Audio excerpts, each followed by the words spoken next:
You've probably heard the advice 1,000 times. Don't think about the bad thing. Focus on the positive. Push those negative thoughts away. And maybe you've tried it. Maybe you've sat there, determined not to worry about the presentation tomorrow, or the conversation that went sideways, or the diagnosis you're waiting for. And maybe you've noticed something strange. The harder you try not to think about it, the more it shows up. This isn't a personal failing.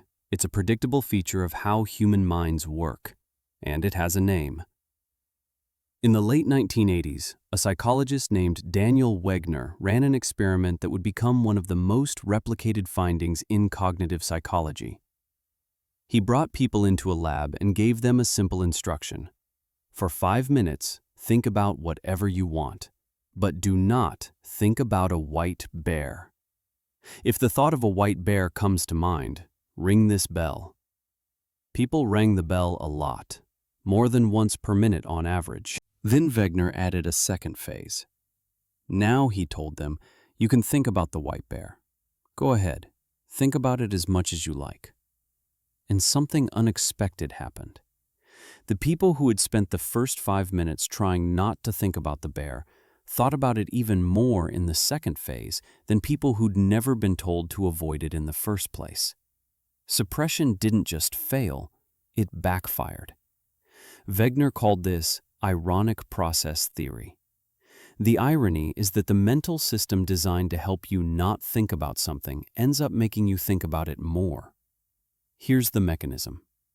When you try to suppress a thought, your mind splits into two processes. One is the intentional operating process. This is the part that searches for distractions, alternative thoughts, anything else to focus on. It requires effort and attention. The other is the monitoring process. This runs in the background, scanning your mental landscape to check whether the forbidden thought has appeared. It's automatic. It doesn't require much effort. And here's the problem. To monitor for a thought, your mind has to keep that thought active at some level. It's like a guard stationed at the door to watch for an intruder. The guard has to know what the intruder looks like. Under normal conditions, when you're rested and calm and cognitively resourced, the operating process can mostly keep up. You can distract yourself. But the moment you get tired, stressed, or mentally loaded, the operating process weakens. The intentional effort falters. But the monitoring process keeps running. It keeps checking. And every time it checks, it reactivates the thought. So the thought surges back, often stronger than before. This isn't limited to white bears. It happens with anxiety, with cravings, with intrusive images, with memories of embarrassing moments. The thought you're trying to avoid becomes hyper-accessible. It's primed. And because you've been working so hard to push it away, when it returns, it often feels more threatening. You start to think there's something wrong with you for not being able to control your own mind. That layer of self-judgment makes the whole cycle worse. Wegener tested this across contexts. People trying not to think about food became more preoccupied with food. People trying not to think about a recent breakup showed more intrusive thoughts about their ex. Insomniacs trying not to think about being awake stayed awake longer. The instruction to suppress became a guarantee of resurgence. One of the clearest demonstrations involved mood. Researchers asked people to suppress anxious thoughts before a stressful task. Compared to people who were allowed to think freely, the suppressors reported higher anxiety afterward. The suppression didn't protect them. It sensitized them. There's also a social version of this. When people try to suppress stereotypes or prejudiced thoughts, the rebound can be especially strong. In one study, participants were told not to think about stereotypes while writing about a day in the life of a skinhead. Later, when the suppression instruction was lifted, they wrote descriptions that were more stereotypical than people who'd never been told to suppress in the first place. The act of monitoring for bias kept biased associations active and accessible. The same pattern shows up in addiction treatment. People trying to quit smoking who are told to suppress thoughts about cigarettes report more frequent cravings and are more likely to relapse than people who acknowledge the thoughts without fighting them. Suppression turns the craving into a cognitive event that demands attention. It becomes louder. Even positive psychology isn't immune. Some people try to suppress feelings of sadness or anger because they believe they should be happier. They treat negative emotions as forbidden thoughts, and the result is predictable. The sadness returns, often with a sense of failure attached. Now they're sad about being sad. Wegner found that distraction works better than suppression, but only if the distraction is focused and absorbing. Telling yourself not to think about something is different from getting genuinely involved in something else. The key difference is whether the monitoring process stays active. If you're still checking to see if the thought is gone, you're still suppressing, and you're still priming it. There's a developmental angle here too. Kids are especially bad at thought suppression because the prefrontal systems that support effortful control are still maturing. Telling a child not to worry or not to think about the thing that scared them often just loops the fear. They don't yet have the cognitive machinery to sustain the operating process. The monitor runs unopposed. Wegner also explored what he called the secrets effect. When people are told to keep something secret, they think about it more, not less. The instruction to conceal becomes an instruction to monitor, and monitoring makes the secret intrusive. People with heavily suppressed secrets report more physical symptoms, more psychological distress, and more preoccupation than people who've disclosed or who were never told to hide the information in the first place. One particularly dark application of this research comes from trauma. Survivors are sometimes told, implicitly or explicitly, to move on or stop dwelling on what happened. But trauma memories are not like other thoughts. They're fragmented, sensory, and highly arousing. Trying to suppress them doesn't integrate them. It just makes them more intrusive. The flashback becomes a white bear. The harder you push it away, the more it returns, often in dreams, in triggered moments, in sudden emotional floods. Ironic process theory also explains why trying not to panic makes panic worse.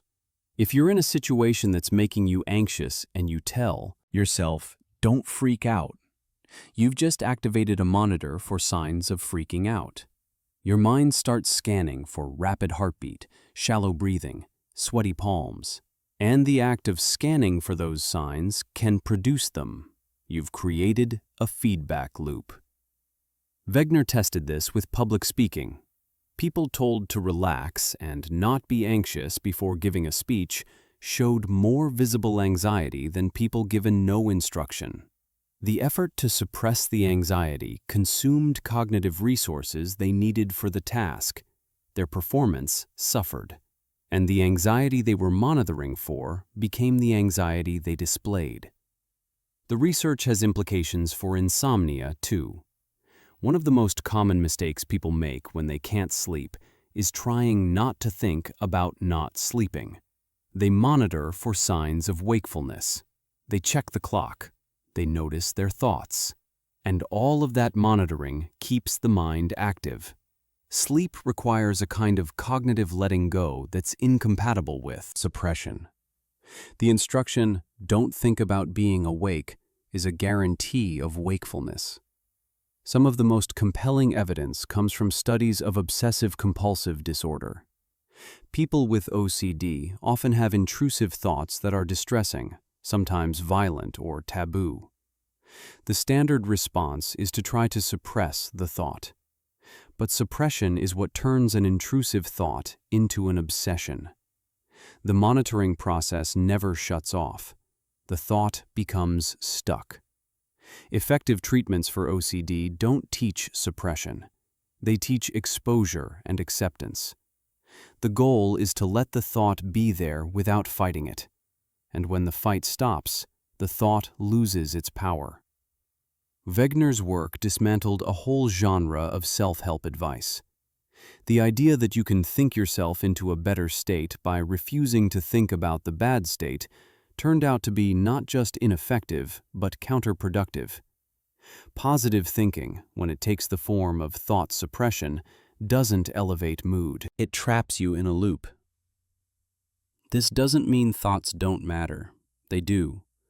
But controlling them through suppression isn't the mechanism that works. What works is changing your relationship to the thoughts, noticing them without reacting, letting them pass without engagement. That's a different process entirely, and it doesn't activate the monitor. The white bear is still there, but you're not ringing the bell anymore. There's a particular kind of daydream that feels good in the moment. You picture yourself crossing the finish line, holding the award, getting the promotion, standing in the apartment you've always wanted. The fantasy is vivid and satisfying. It feels like progress. It feels like you're moving toward the goal just by imagining it. And for decades, self-help culture has told you this is exactly what you should be doing. Visualize success, see it clearly, feel it as if it's already happened. But the research tells a different story. Gabriele Oettingen is a psychologist who spent years studying the effects of positive fantasies on motivation and goal achievement. Her findings consistently point to the same unsettling conclusion. Indulging in idealized visions of future success makes you less likely to achieve that success. Not because the vision is wrong, but because the act of fantasizing satisfies some of the psychological needs that would otherwise drive you to act. Oettingen's early work focused on students. She asked them about their fantasies regarding academic success, job offers, and romantic relationships. Then she tracked what actually happened. The students who spent the most time indulging in positive fantasies about their futures did worse. They applied to fewer jobs. They earned lower grades. They were less likely to ask someone out. The fantasies felt good, but they predicted failure. This wasn't correlational noise. Oettingen ran controlled experiments. In one study, she had people fantasize about achieving a goal, like losing weight or succeeding in a negotiation. Another group was told to think about the goal, but also consider the obstacles. A third group just thought freely. Then she measured their physiological arousal, specifically their systolic blood pressure, which is a marker of how energized the body is to take action. The result was striking. People who indulged in positive fantasies showed a drop in blood pressure. Their bodies relaxed. Meanwhile, people who thought about obstacles or who reflected on both the desired outcome and the challenges showed elevated blood pressure. Their bodies geared up for effort.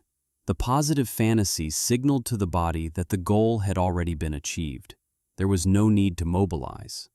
This happens because fantasies blur the line between imagination and reality.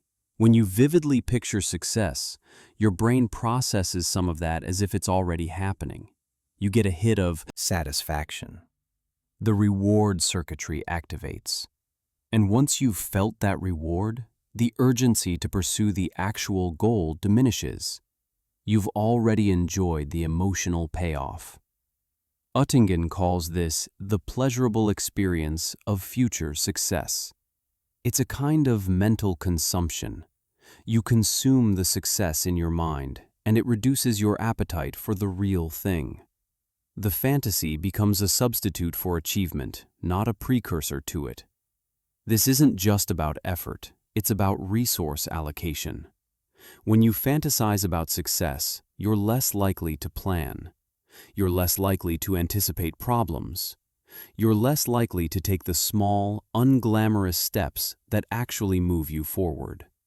The fantasy creates a sense of completion that's wholly unearned. One of Oettingen's studies looked at job seekers. People who fantasized positively about landing a great job sent out fewer applications over the following months, and received fewer job offers 2 years later. They also reported lower salaries when they did find work. The fantasy didn't just fail to help, it actively interfered. Another study focused on recovery from surgery. Patients who engaged in positive fantasies about a speedy recovery actually recovered more slowly. They experienced more pain and took longer to regain mobility. The fantasy didn't prepare them for the discomfort of rehabilitation. It made the reality feel worse by contrast. Oettingen also examined romantic attraction. People who fantasized about a crush were less likely to approach that person or start a relationship. The fantasy relationship felt satisfying enough that the risk of real rejection wasn't worth it. They stayed in their heads. The effect shows up in academic performance, too. Students who fantasize about acing an exam without thinking about the studying required tend to procrastinate more and perform worse. The fantasy gives them a false sense of readiness. They confuse imagining success with preparing for it. There's a distinction here that matters.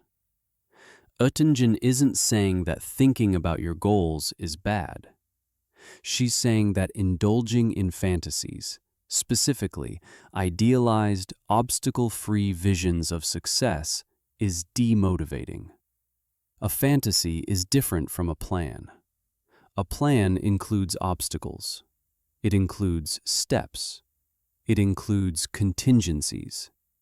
A fantasy skips all of that and goes straight to the end.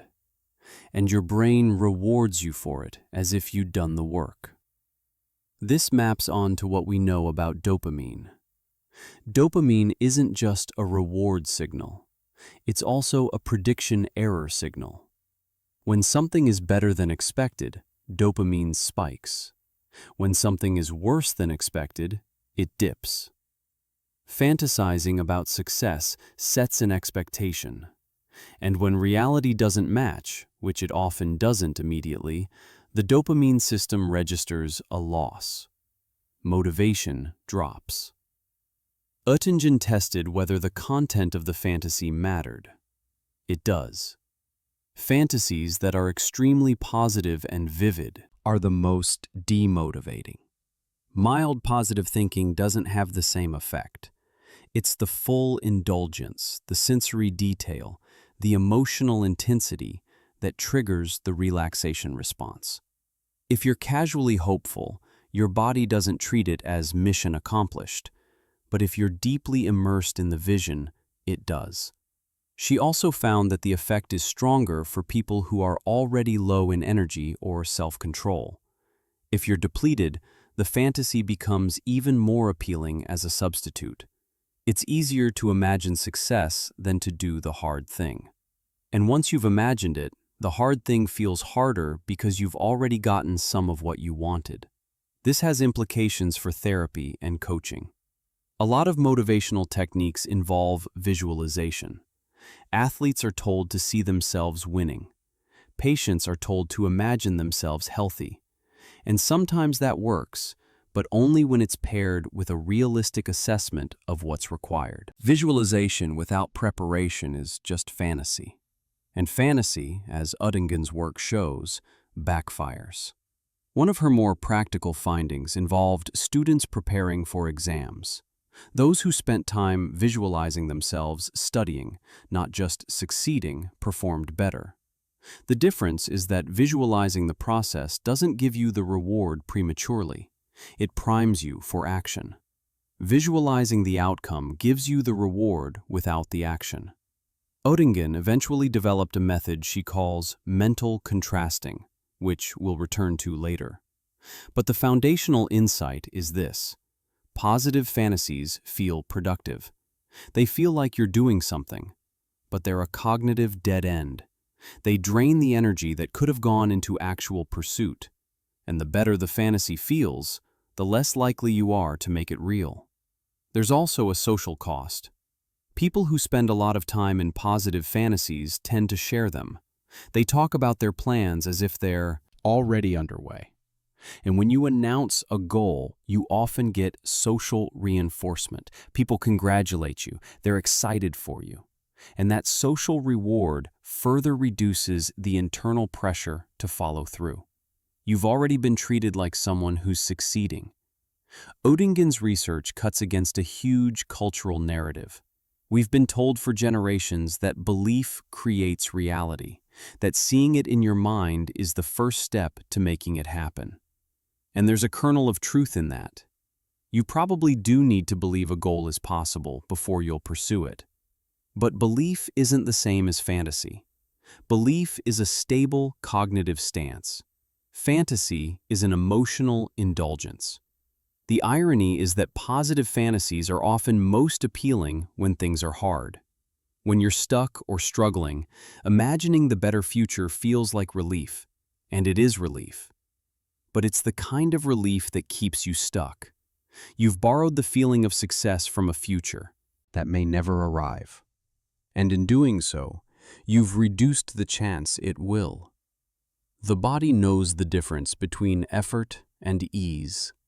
When you fantasize, it chooses ease, and ease, in the short term, always wins. You walk into a party expecting to have a great time. You've told yourself it's going to be amazing. You've hyped it up. And then it's fine. Just fine. People are nice. The music is okay. Nothing goes wrong. But you leave feeling deflated. The party didn't fail. Your expectations succeeded too well. And the gap between what you anticipated and what you got feels like a loss. This is the emotional contrast effect, and it's one of the quieter ways that positive thinking backfires. When you set an expectation, you create a reference point. Your emotional response to an event isn't just about the event itself. It's about the event relative to what you thought would happen. If reality exceeds expectation, you feel a surge of positive emotion. If reality falls short, even slightly, you feel disappointment. And the higher the expectation, the larger the potential gap. Psychologists have studied this using a framework called expectancy violation theory. The idea is simple. Expectations shape emotional reactions more powerfully than objective circumstances. Two people can experience the exact same outcome and feel completely differently about it, based solely on what they anticipated. In one classic study, researchers gave people a modest cash prize. Half were told they might win up to $10. The other half were told they might win up to $100. Everyone won $10. The people who expected up to $100 felt disappointed. The people who expected up to $10 felt pleased. Same prize, different frame, different emotion. This plays out constantly in everyday life. You expect a meeting to go smoothly, and a single awkward moment feels like failure. You expect a meal to be incredible, based on reviews. And when it's merely good, you feel cheated. The meal didn't get worse. Your expectation made it feel worse. The effect is especially pronounced with self-generated expectations. When someone else sets your expectations low, you're primed for pleasant surprise. But when you set your own expectations high, you're primed for letdown. And positive thinking, by definition, encourages high expectations.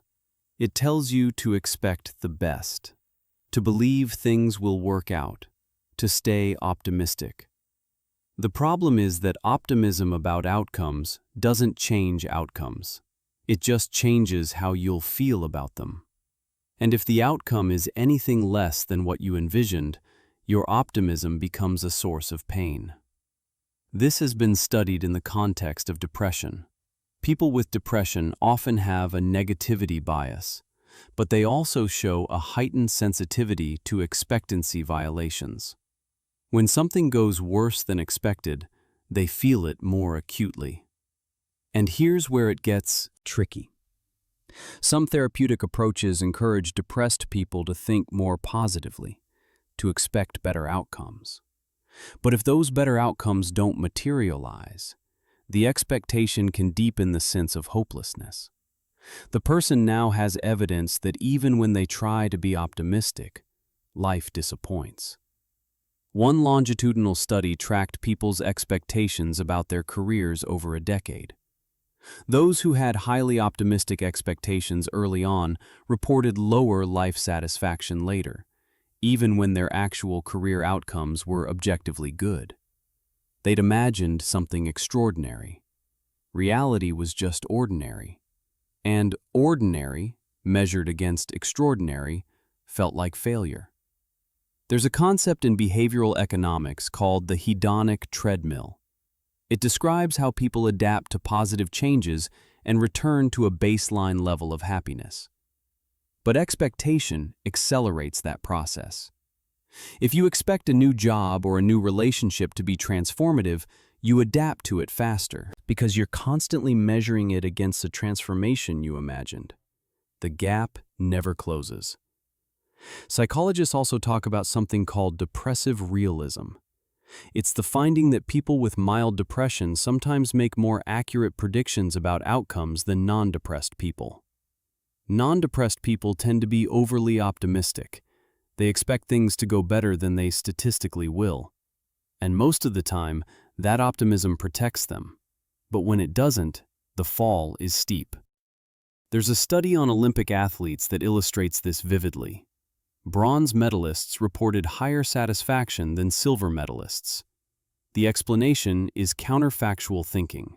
Silver medalists compared themselves to gold. They were one step away from the best possible outcome. Bronze medalists compared themselves to fourth place. They were one step away from nothing. Same event, different reference point, different emotional result. Expectations also affect physical experience. People who expect pain report more pain. People who expect a medication to work report more symptom relief, even when the medication is a placebo. Expectation doesn't just color your interpretation, it shapes your sensory reality. This creates a bind for people trying to stay positive. If you expect good health, a minor symptom feels alarming. If you expect a relationship to be effortless, normal conflict feels catastrophic. The expectation doesn't prepare you for difficulty. It makes difficulty feel like evidence of wrongness. One area where this is particularly damaging is grief. People are sometimes told to expect that they'll heal, that time will make things better, that they'll find closure. And for many people, grief doesn't work that way. It doesn't resolve neatly. The expectation that it will creates a secondary layer of suffering. Now they're grieving and also feeling like they're grieving wrong. There's also a social dimension.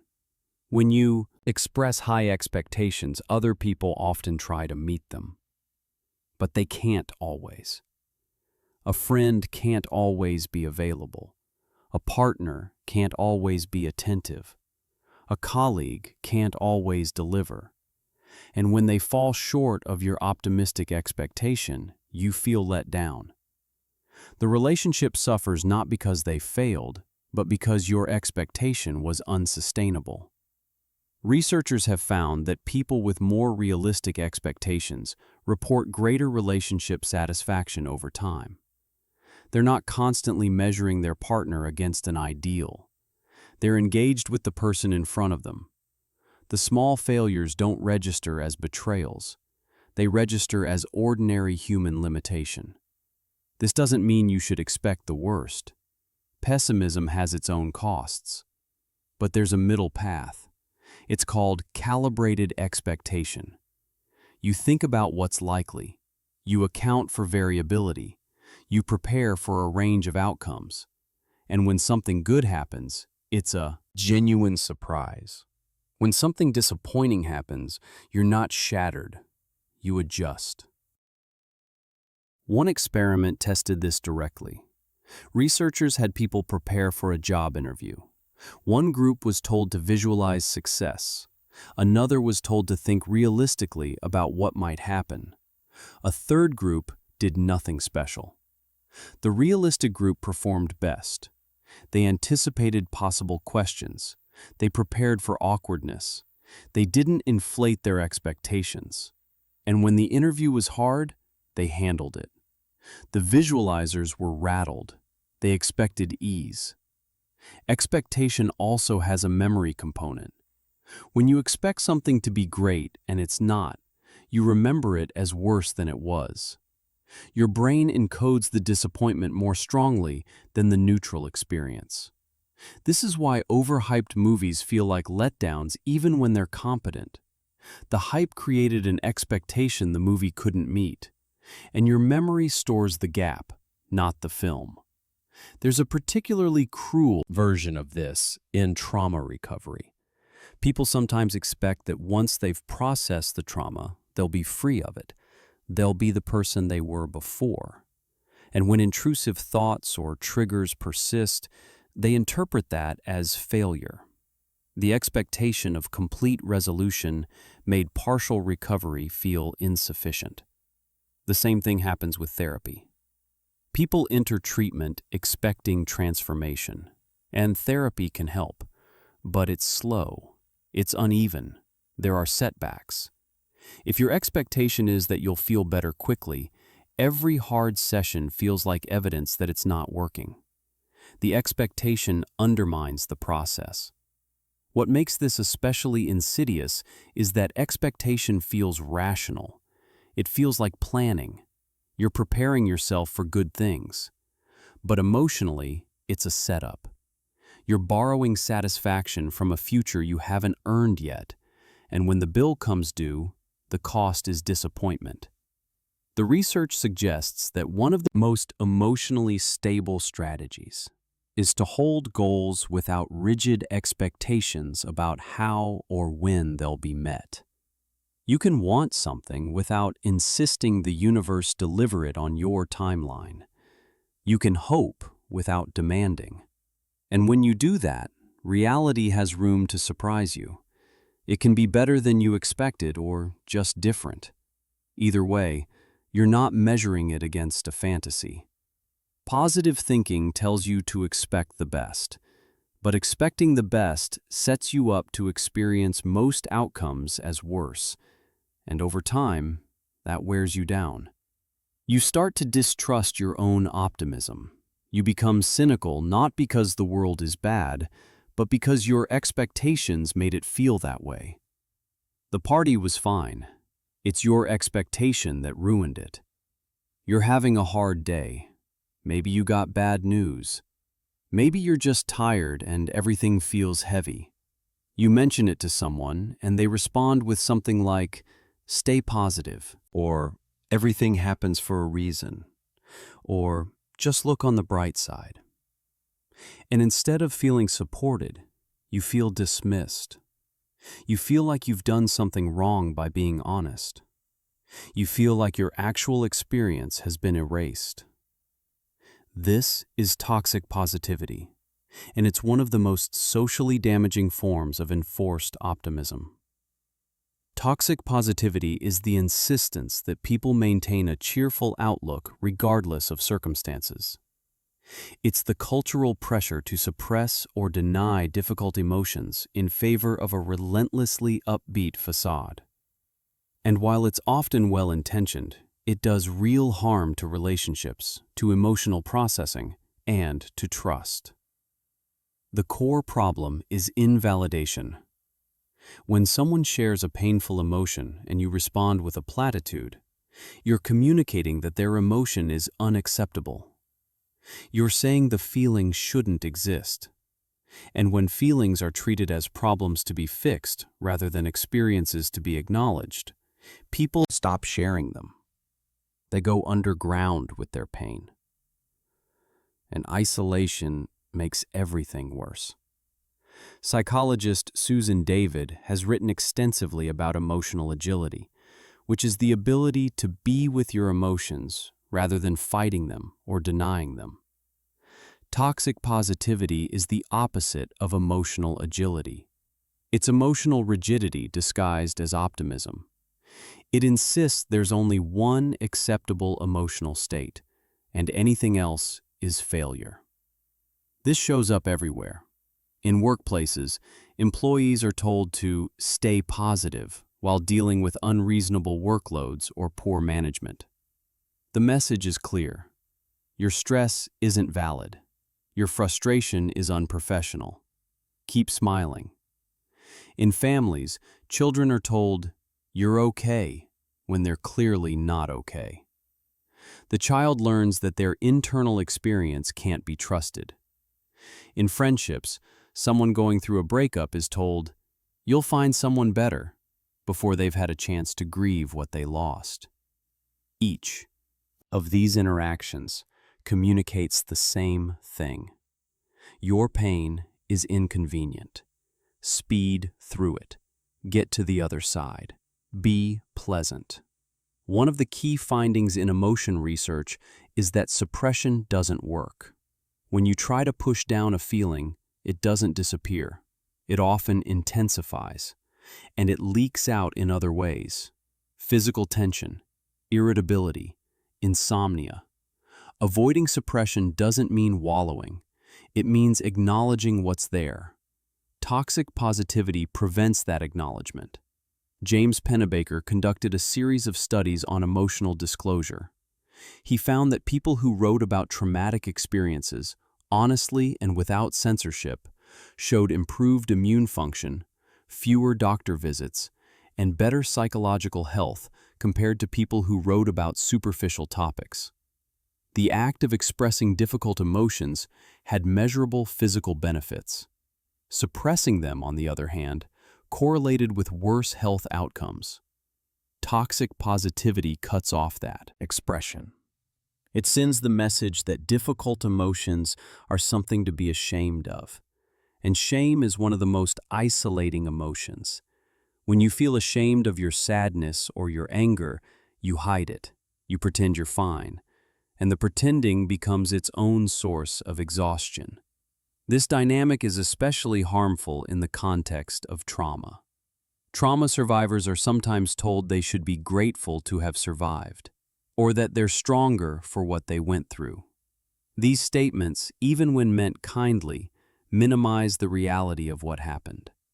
They impose a narrative of growth or benefit before the person has had a chance to process the harm. The survivor learns that their pain makes other people uncomfortable, so they perform recovery to make others feel better. There's a concept in therapy called empathic validation. It means acknowledging someone's emotional experience as real and understandable given their circumstances. It doesn't mean agreeing with their interpretation or solving their problem. It just means recognizing that what they feel makes sense. Toxic positivity is the refusal to validate. It substitutes reassurance for empathy. And reassurance, when it's premature, feels like rejection. One study on couples in conflict found that partners who responded to distress with immediate problem-solving or optimistic reframing were rated as less supportive than partners who simply listened and acknowledged the difficulty. The person in distress didn't need a solution. They needed to feel heard. Toxic positivity skips the hearing part and jumps straight to fixing. And that failure to witness the emotion damages the relationship. Workplaces are particularly susceptible to toxic positivity because they often confuse morale with suppression. A manager might discourage complaints, thinking it keeps the team focused. But what actually happens is that problems don't get surfaced. Burnout goes unaddressed. Resentment builds. The insistence on positivity creates a culture where people can't tell the truth. And when people can't tell the truth, organizations can't adapt. There's also a power dimension. Toxic positivity often flows downward. Bosses tell employees to stay positive. Parents tell children to cheer up. People in positions of relative security tell people in distress to look on the bright side. The subtext is, your negative emotions are inconvenient to me.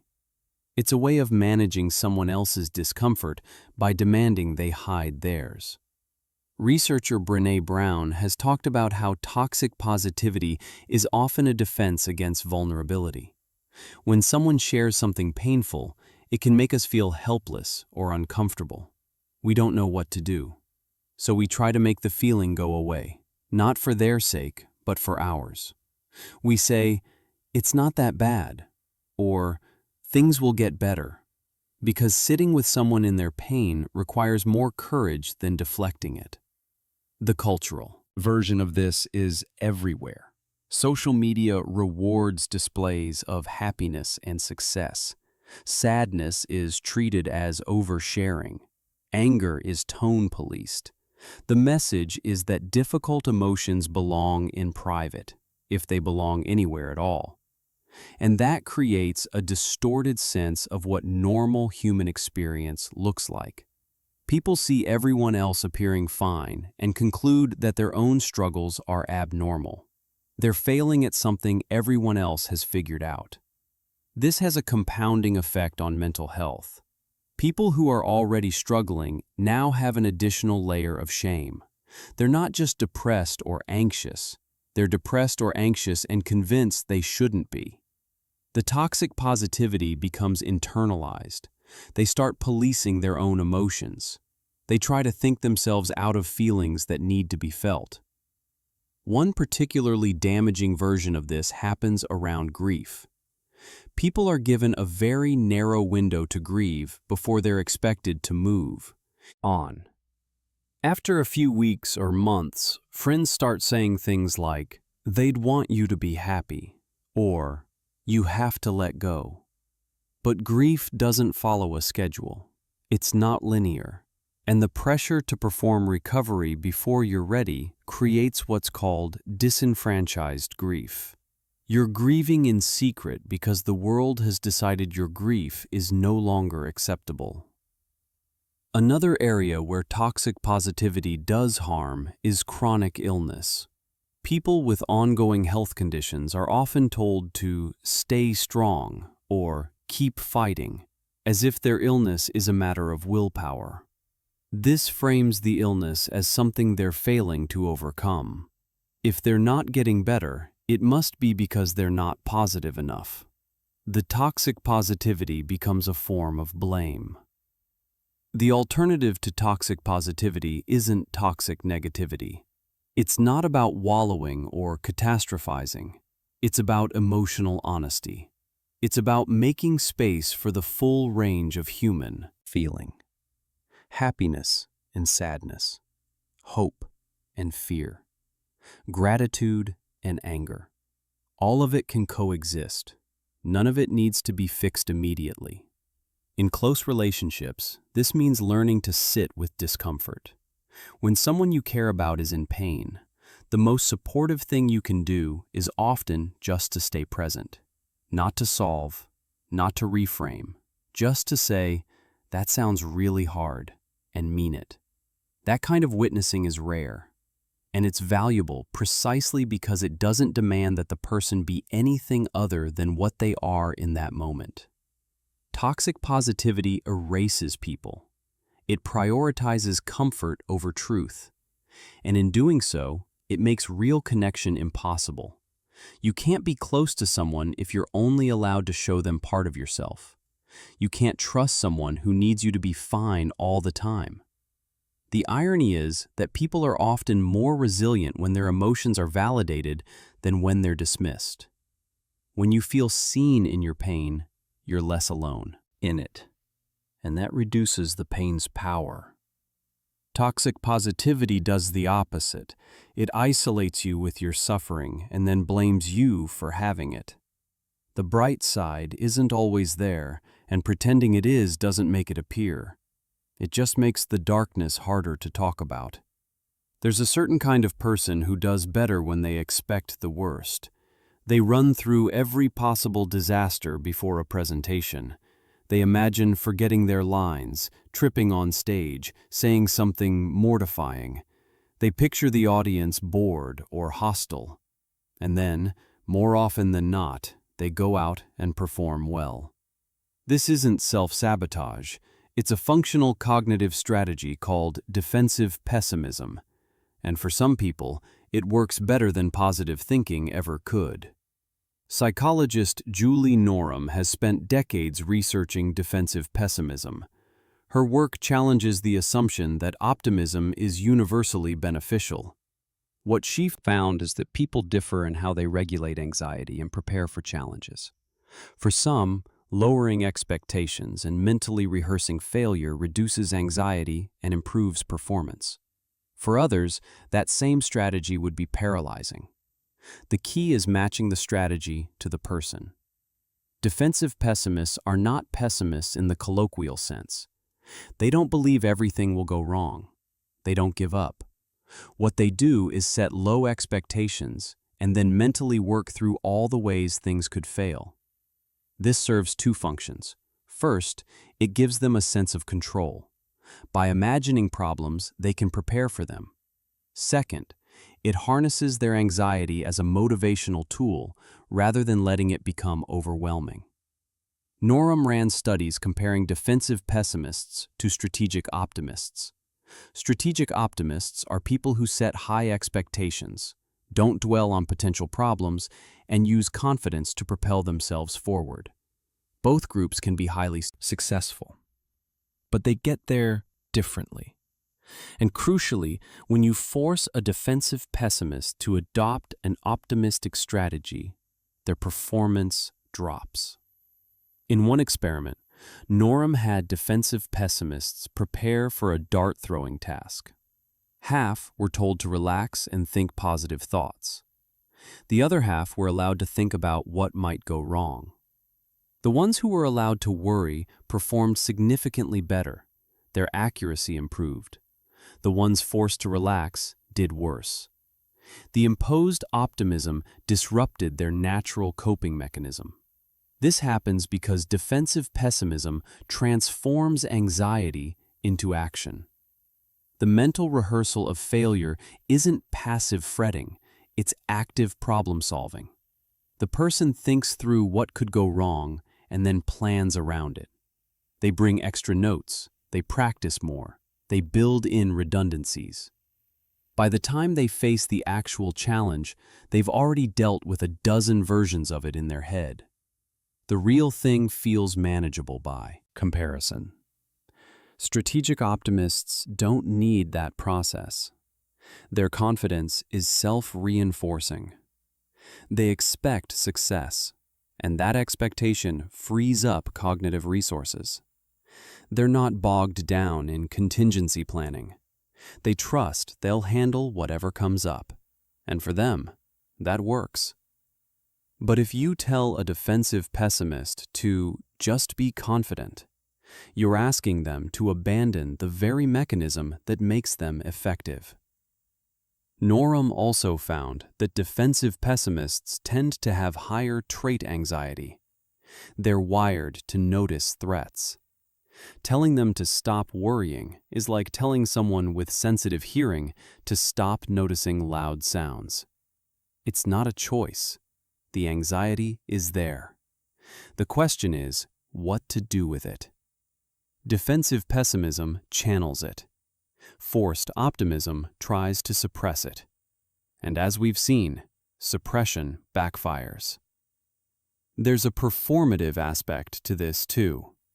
Defensive pessimists often voice their worries aloud. They'll say things like, "I'm going to bomb this," or "I have no idea what I'm doing." People around them sometimes interpret this as a lack of confidence or a plea for reassurance, but it's neither. It's part of their preparation. Saying the fear out loud externalizes it. It makes it something they can examine and plan for rather than something that churns internally. One of Norham's key findings is that defensive pessimism is domain-specific. Someone might use it for public speaking, but not for social situations, or for exams, but not for athletic performance. It's not a personality trait that applies everywhere. It's a situational strategy, and people often develop it in areas where they've experienced unpredictability or past failure. The pessimism is a response to learned uncertainty. This has implications for how we support people.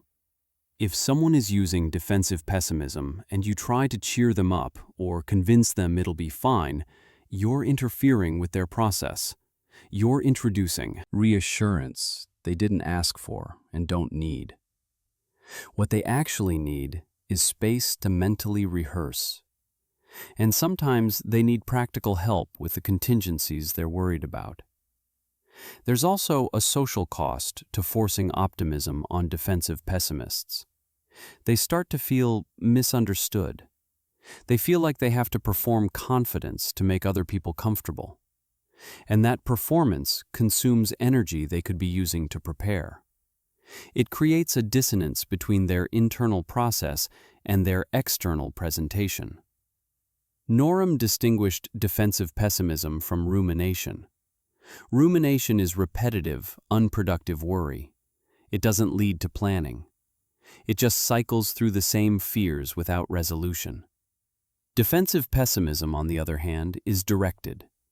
It identifies specific problems and generates specific solutions. The person isn't stuck. They're strategizing. Research on test anxiety backs this up. Students who engage in defensive pessimism before exams often perform better than equally anxious students who try to suppress their worry. The defensive pessimists study more. They double-check their materials. They arrive early. The anxiety drives preparation. The students who suppress worry often procrastinate because the anxiety they're trying to avoid is also the signal that would prompt them to act. There's a neurobiological angle here as well. Some people have a more reactive amygdala. They're more sensitive to potential threats. For them, imagining worst-case scenarios isn't catastrophizing. It's their brain doing what it's built to do. And when they work with that sensitivity rather than fighting it, they perform better. The optimism-focused interventions that work for less anxious people can feel invalidating or destabilizing for them. Norum also found that defensive pessimists are often highly successful over the long term. They're the ones who anticipate problems no one else saw coming. They're prepared when things go sideways. In teams, they're the people who ask, "What if this doesn't work?" And while that question can feel like a downer in the moment, it often saves the project later. The cultural bias toward optimism means defensive pessimists are frequently misunderstood. They're seen as negative or lacking resilience. But resilience doesn't mean always expecting the best. Sometimes it means expecting difficulty and building the capacity to handle it. Defensive pessimists are resilient precisely because they don't rely on things going smoothly. They've already planned for rough. There's also a class and context dimension. People in precarious situations, where outcomes genuinely are uncertain and margin for error is thin, often can't afford strategic optimism. Hoping for the best when the stakes are high and the odds are bad isn't adaptive. It's dangerous. Defensive pessimism in those contexts is realism. It's survival.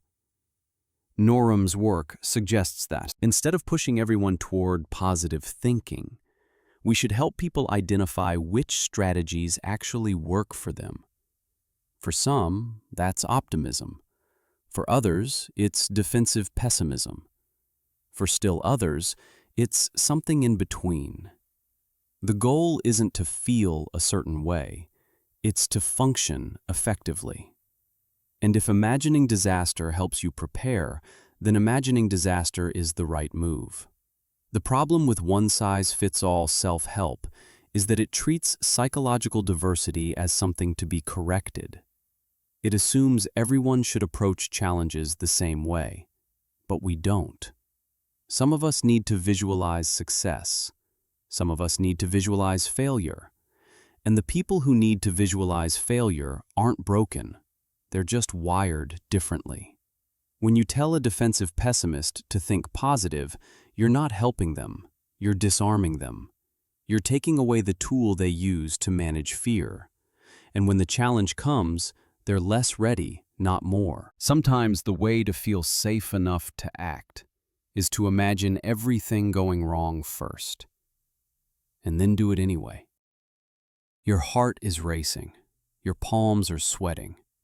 You're about to walk into a high-stakes meeting or have a difficult conversation. Someone tells you to take a deep breath and reframe the situation. Think of it as an opportunity, not a threat. Focus on what could go right. It's standard advice, and under the right conditions, it can work. But there's a limit, and that limit is biological. Cognitive reappraisal is the process of reinterpreting an emotional situation to change its meaning and reduce its emotional impact. It's a cornerstone of cognitive behavioral therapy.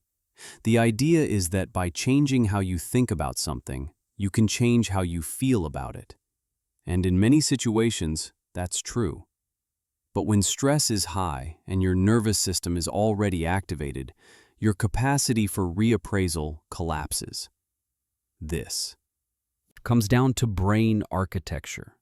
Cognitive reappraisal relies on the prefrontal cortex, particularly the dorsolateral and ventromedial regions. These areas are responsible for executive function, rational thought, and emotional regulation. They allow you to step back from an emotion, consider alternative interpretations, and choose a different response. But the prefrontal cortex is metabolically expensive. It requires a lot of energy. And under stress, the brain prioritizes survival over reflection. When you're stressed, the amygdala, which detects threats, becomes hyperactive. It sends signals to the hypothalamus, which triggers the sympathetic nervous system. Your body floods with cortisol and adrenaline. Your heart rate increases. Blood flow shifts away from the prefrontal cortex and toward the muscles and the brainstem. You're being prepared to fight or flee, not to think your way out of the problem. This is called an amygdala hijack, a term popularized by Daniel Goleman. During a hijack, the prefrontal cortex is effectively offline. You can't access the cognitive tools you'd normally use to regulate emotion. Telling yourself to reframe the situation doesn't work because the part of your brain that does reframing isn't available. It's like trying to use an app on a phone that's lost power. Research using fMRI supports this. Studies show that under high emotional arousal, prefrontal activity decreases and amygdala activity increases. The two regions are inversely correlated during acute stress. When one is up, the other is down. And reappraisal requires the prefrontal cortex to inhibit the amygdala. But if the amygdala is already firing intensely, the prefrontal cortex doesn't have the strength to override it. One study had participants try to use reappraisal while viewing distressing images. When the images were moderately upsetting, reappraisal worked. Participants could reduce their emotional response by reinterpreting what they saw. But when the images were extremely disturbing, reappraisal failed. The emotional intensity was too high. The prefrontal cortex couldn't keep up. Participants reported trying to reframe, but it didn't change what they felt. This has practical implications. If you're mildly anxious about a presentation, reappraisal might help. You can tell yourself the audience wants you to succeed, that nervousness is just energy, that you're prepared. And those thoughts might genuinely reduce your anxiety. But if you're in full panic, those same thoughts won't land. Your nervous system is too activated. The reassurance bounces off. There's also a temporal factor. Reappraisal works best when applied early, before arousal peaks. Once you're in the thick of a stress response, it's too late. The window has closed. This is why preventive reappraisal, like mentally preparing before a stressful event, can be effective. But trying to reframe in the middle of a meltdown usually isn't. Kevin Ochsner, a neuroscientist who studies emotion regulation, has shown that successful reappraisal requires cognitive resources. When those resources are depleted by stress, fatigue, or cognitive load, reappraisal fails. In one experiment, participants tried to regulate their emotions while simultaneously performing a demanding cognitive task. The regulation didn't work. Their brains couldn't handle both at once. This explains why reappraisal often fails in real-world crises. When you're dealing with an actual emergency, your cognitive resources are fully occupied. You're processing information, making decisions, managing the situation. There's nothing left over for reframing. The advice to stay calm and think positively isn't just unhelpful, it's neurologically unrealistic. There's also evidence that chronic stress erodes prefrontal function over time. Prolonged exposure to cortisol can actually damage prefrontal neurons and reduce the volume of prefrontal gray matter. People who've experienced ongoing trauma or chronic stress often have a harder time with cognitive reappraisal, not because they lack willpower, but because the neural substrate for it has been compromised. This creates a cruel irony. The people who need emotional regulation strategies the most are often the least able to use cognitive ones. Their stress has undermined the very brain regions required for reappraisal. Telling them to reframe their thoughts is like asking someone with a broken leg to run faster. There's also a question of emotional intensity threshold. Some emotions are too powerful to be reappraised in the moment. Acute grief, rage, terror. These aren't states you can think your way out of while you're in them. The emotion has to crest and begin to subside before cognition can re-engage. Trying to force reappraisal during peak intensity often just adds frustration and self-judgment on top of the original emotion. James Gross, who developed the process model of emotion regulation, distinguishes between antecedent-focused strategies and response-focused strategies. Reappraisal is antecedent-focused. It works by changing the meaning of a situation before the emotion fully develops. But once the emotion is in motion, response-focused strategies like acceptance or distraction are often more effective. You can't reappraise an emotion that's already taken over your nervous system. One practical takeaway is that reappraisal shouldn't be the only tool. It works in low to moderate arousal states, but for high arousal, you need different strategies. Breathing exercises that activate the parasympathetic nervous system, grounding techniques that redirect attention, physical movement that burns off adrenaline. These address the physiology directly. They don't require the prefrontal cortex to do heavy lifting. There's also the issue of forced positivity.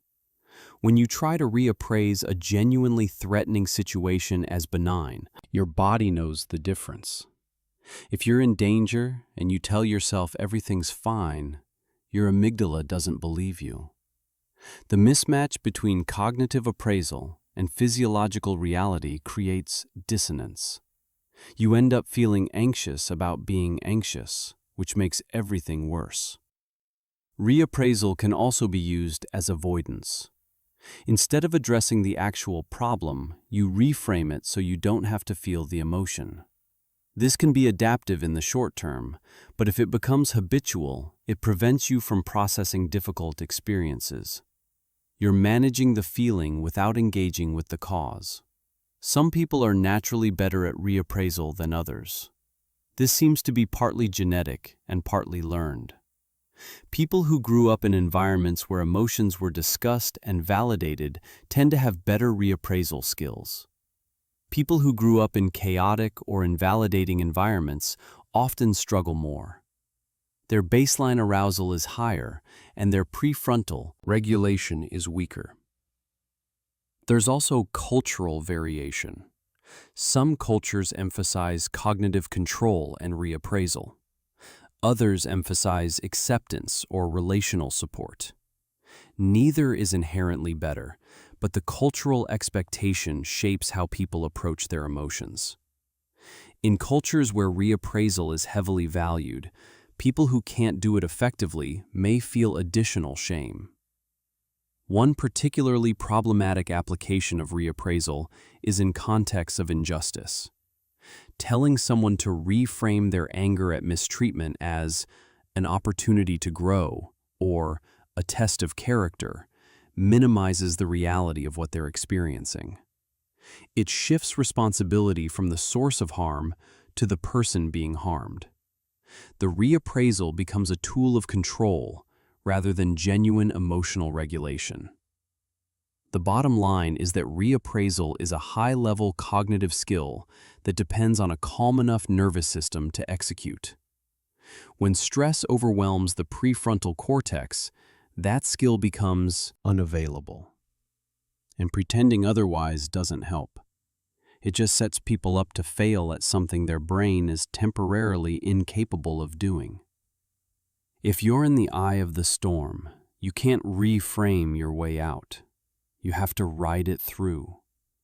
The thinking comes later, when your heart rate drops and your prefrontal cortex comes back online.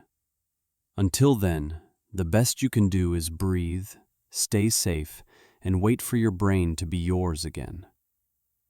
You're standing in front of a mirror trying to convince yourself, I am confident, I am successful, I am worthy. The words feel hollow. You say them anyway because you've been told that self-affirmation works, that speaking positively about yourself will reshape your self-concept and improve your life. And maybe it does help some people, but for many, it doesn't. The gap between the affirmation and the belief is too wide, and the act of repeating something you don't believe can make you feel worse, not better.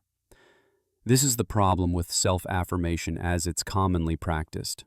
It's often a script imposed from the outside, disconnected from the person's actual experience.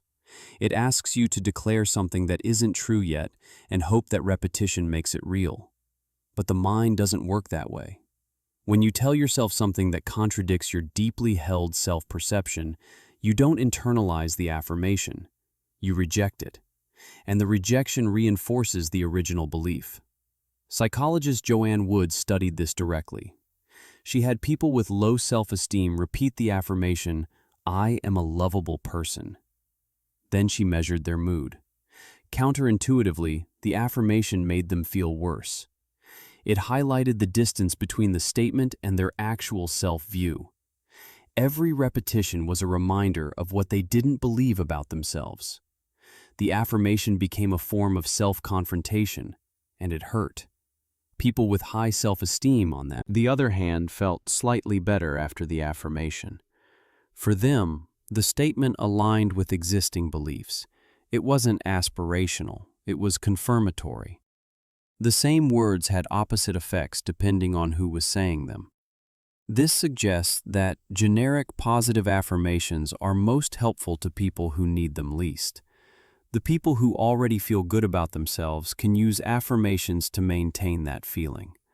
But the people who are struggling, who genuinely doubt their worth or ability, often experience affirmations as alienating or even shaming.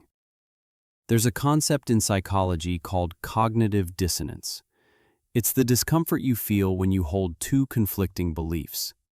When you say, I am confident, but you feel insecure, that's dissonance. And the mind resolves dissonance by either changing the belief or rejecting the new information. Most of the time, the deeply rooted belief wins. The affirmation gets discarded, and now you've added a layer of failure. You couldn't even make yourself believe a positive sentence. Kristen Neff offers an alternative framework. Instead of self-affirmation, she proposes self-compassion. The difference is structural. Self-affirmation tries to change your self-concept by asserting positive qualities. Self-compassion acknowledges difficulty without requiring you to feel differently about yourself. It doesn't demand that you be confident or successful or lovable. It just asks you to treat yourself with the kindness you'd offer a friend.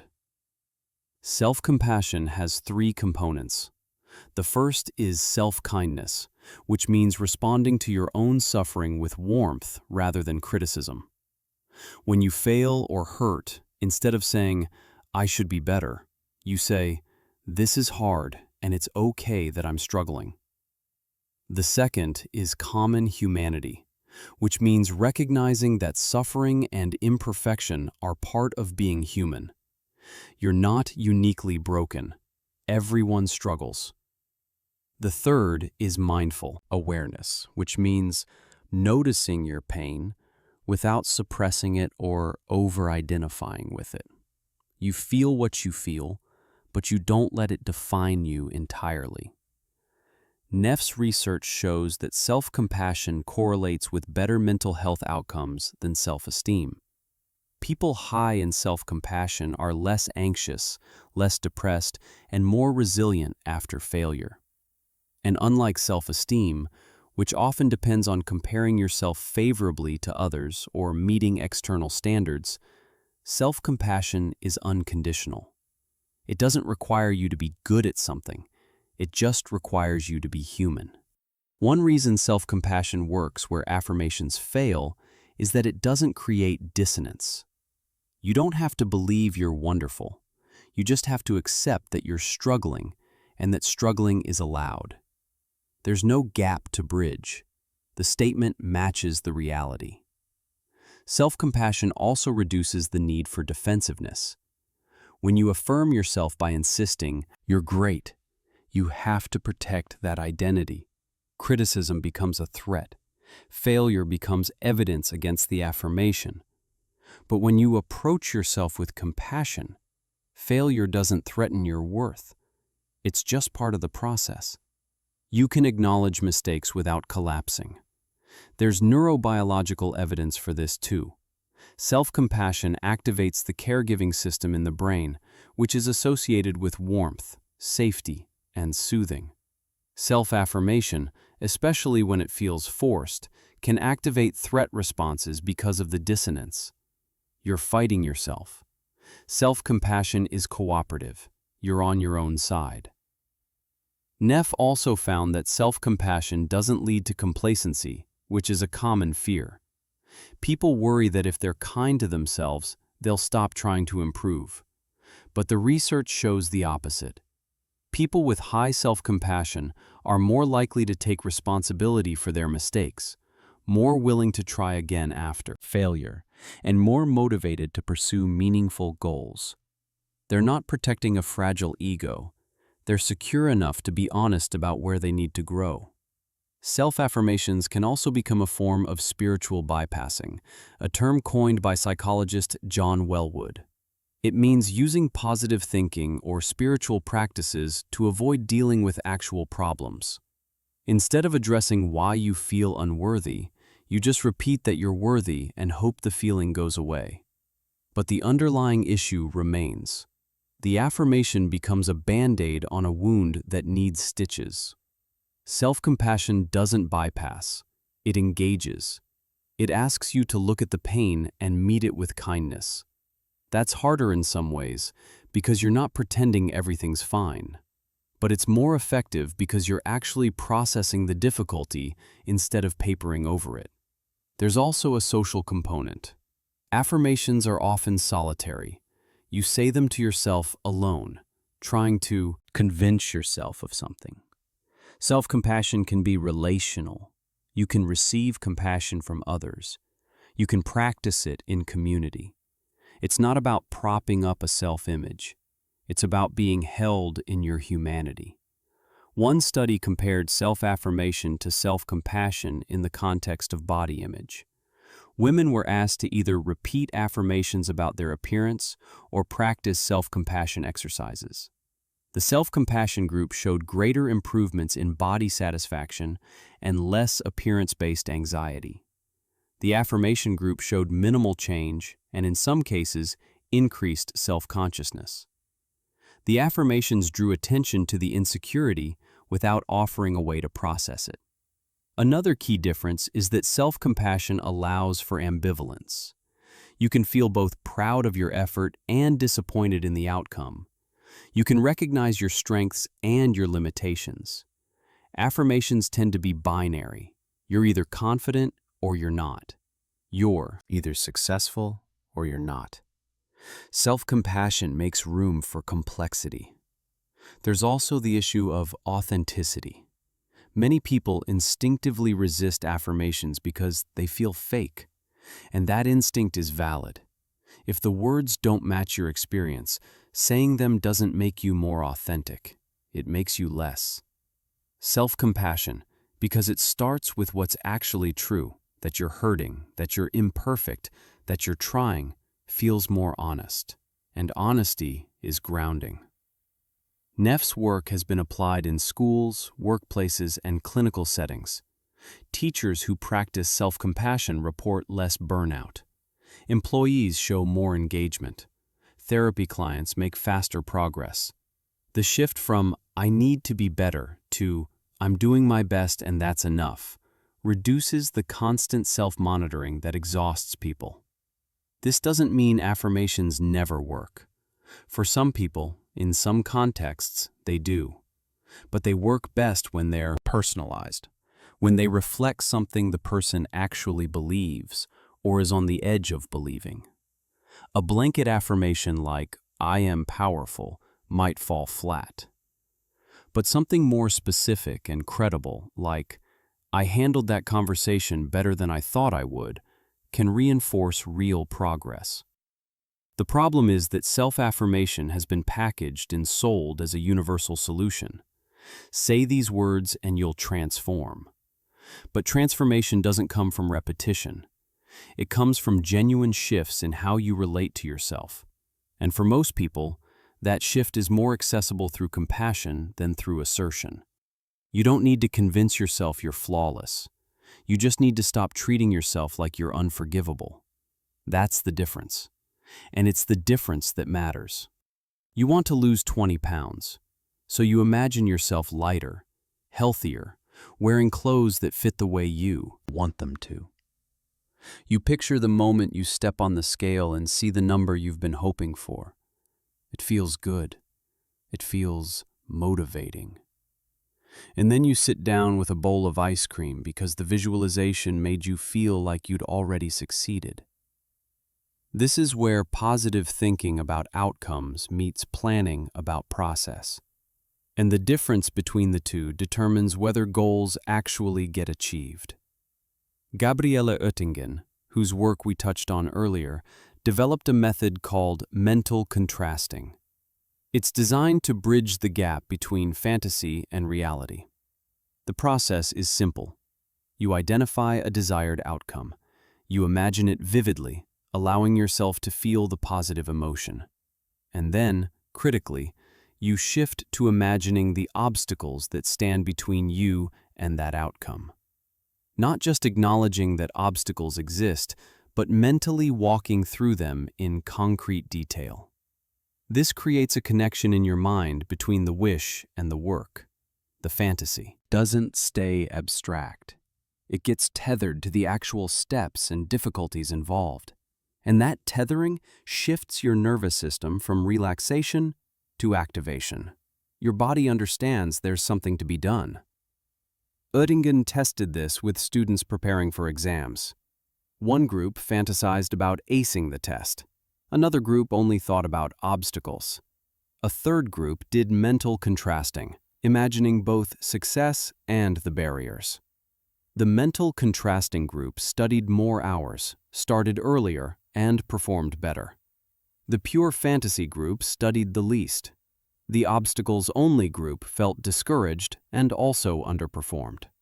The combination worked because it preserved motivation while grounding it in reality. She also developed a specific technique called WOOP.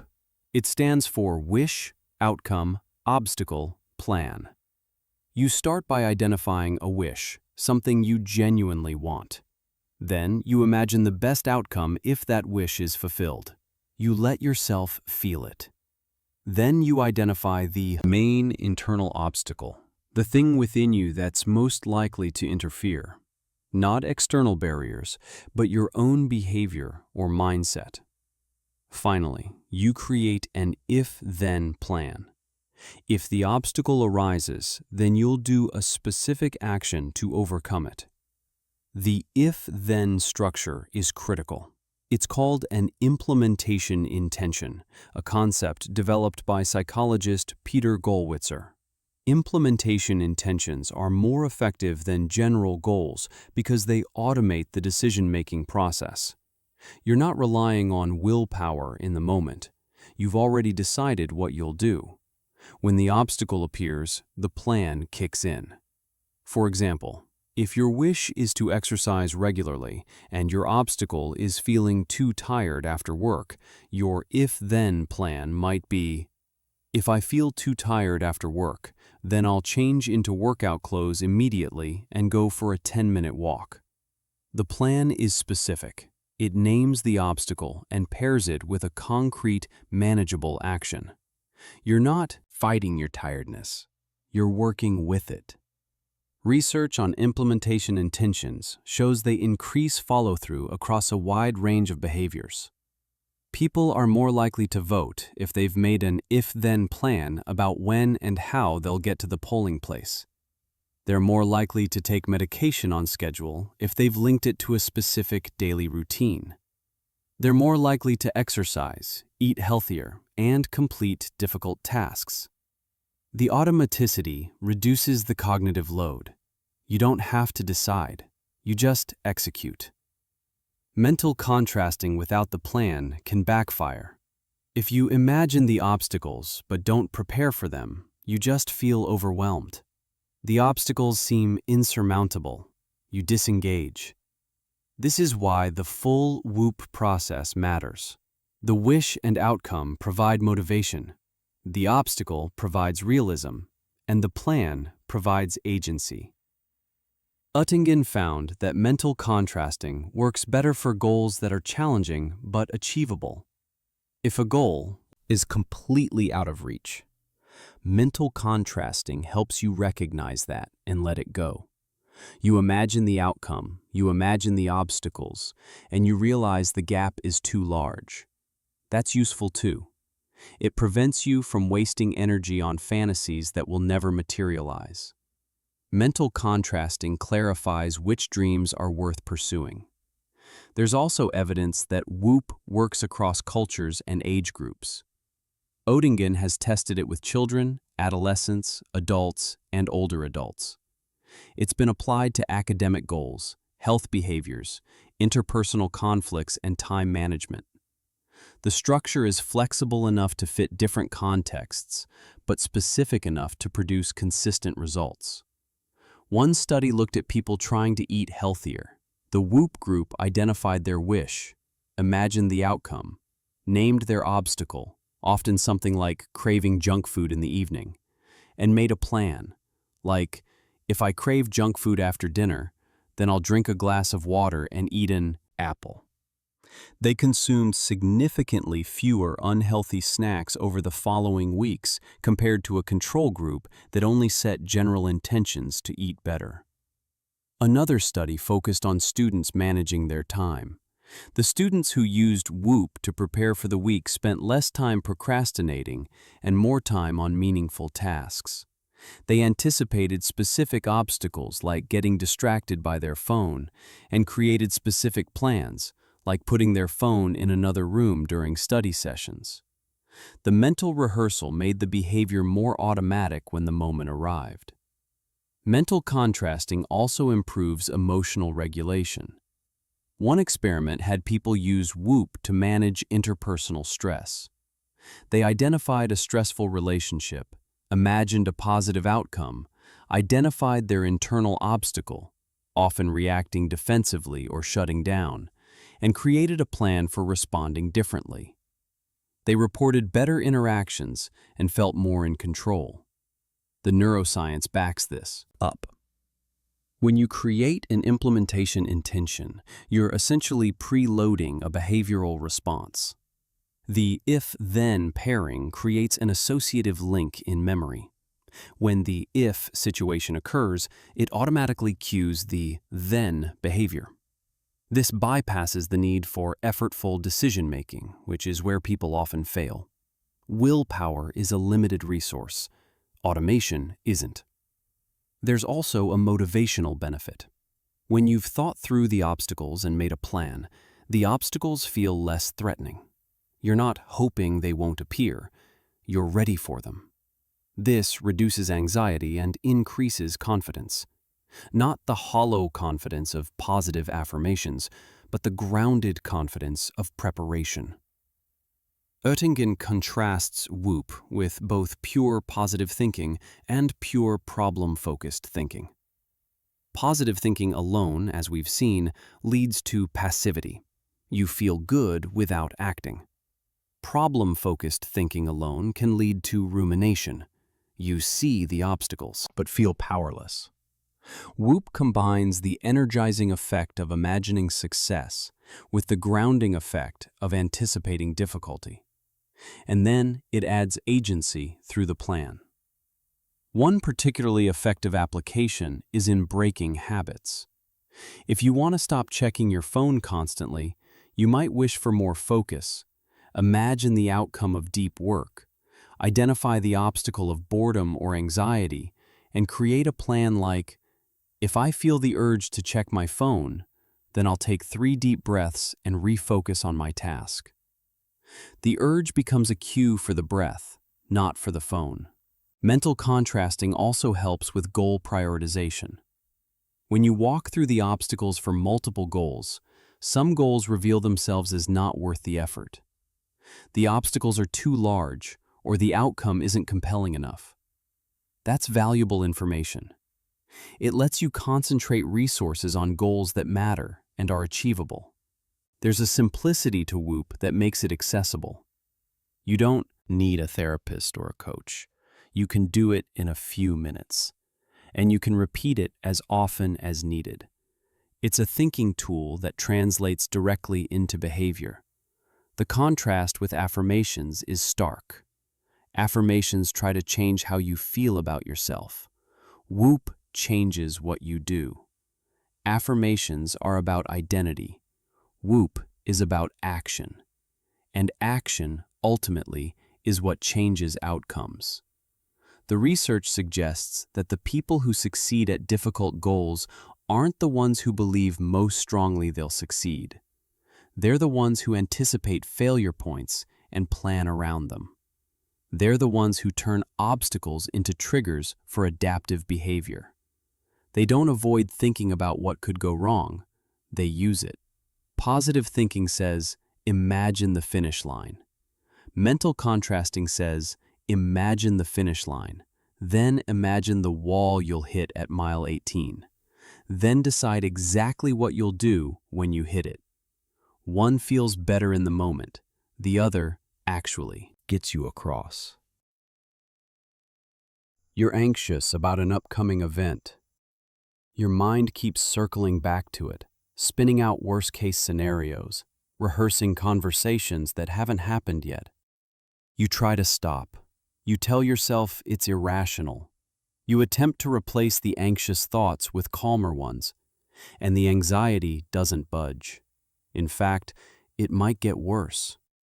The effort to control the thought makes the thought more persistent. The fight exhausts you. This is where acceptance and commitment therapy offers a fundamentally different approach. Instead of trying to change or eliminate the thought, you change your relationship to it. You stop fighting. You let the thought exist without letting it dictate your behavior. The thought is there, but it doesn't have to be in charge. Stephen Hayes developed ACT in the late 1980s. It's built on a concept called psychological flexibility, which is the ability to stay present with difficult thoughts and feelings while still acting in accordance with your values. The opposite of psychological flexibility is experiential avoidance, which is the attempt to escape or suppress uncomfortable internal experiences. And experiential avoidance, Hayes argues, is at the root of much psychological suffering. The core insight is this: thoughts are not commands. Feelings are not facts. You can notice them, acknowledge them, and choose your behavior independently. This is called cognitive diffusion. Instead of being fused with your thoughts, treating them as literal truth, you create distance. You observe them as mental events. They're weather passing through, not permanent conditions. One of the exercises Hayes uses to illustrate diffusion involves repeating a word until it loses meaning. Say the word milk over and over for 30 seconds. Milk, milk, milk, milk, milk. By the end, it's just a sound. The meaning has dissolved. The same thing can happen with thoughts. When you observe them closely, without resistance, they lose their power. They become noise. This doesn't mean thoughts don't matter. It means they don't have to determine your actions. You can have the thought, "I'm going to fail," and still show up and try. The thought and the action are separate. ACT teaches you to hold the thought lightly. Notice it, name it, and then do what matters anyway.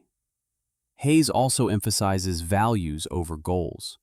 A goal is something you achieve. A value is a direction you move in. You can't finish being a good parent or a creative person or someone who contributes to their community. You just keep acting in ways that align with those values. And that shift from goal to value reduces the pressure. You're not succeeding or failing. You're just orienting yourself. One of the central practices in ACT is acceptance.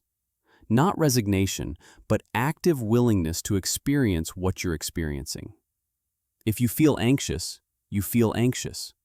Trying to make the anxiety go away often intensifies it, as we've seen with thought suppression. Acceptance means making room for the anxiety while still doing what you need to do. The anxiety is a passenger, not the driver. There's a metaphor Hayes uses. You're on a bus, heading towards something meaningful. Your thoughts and feelings are passengers on the bus.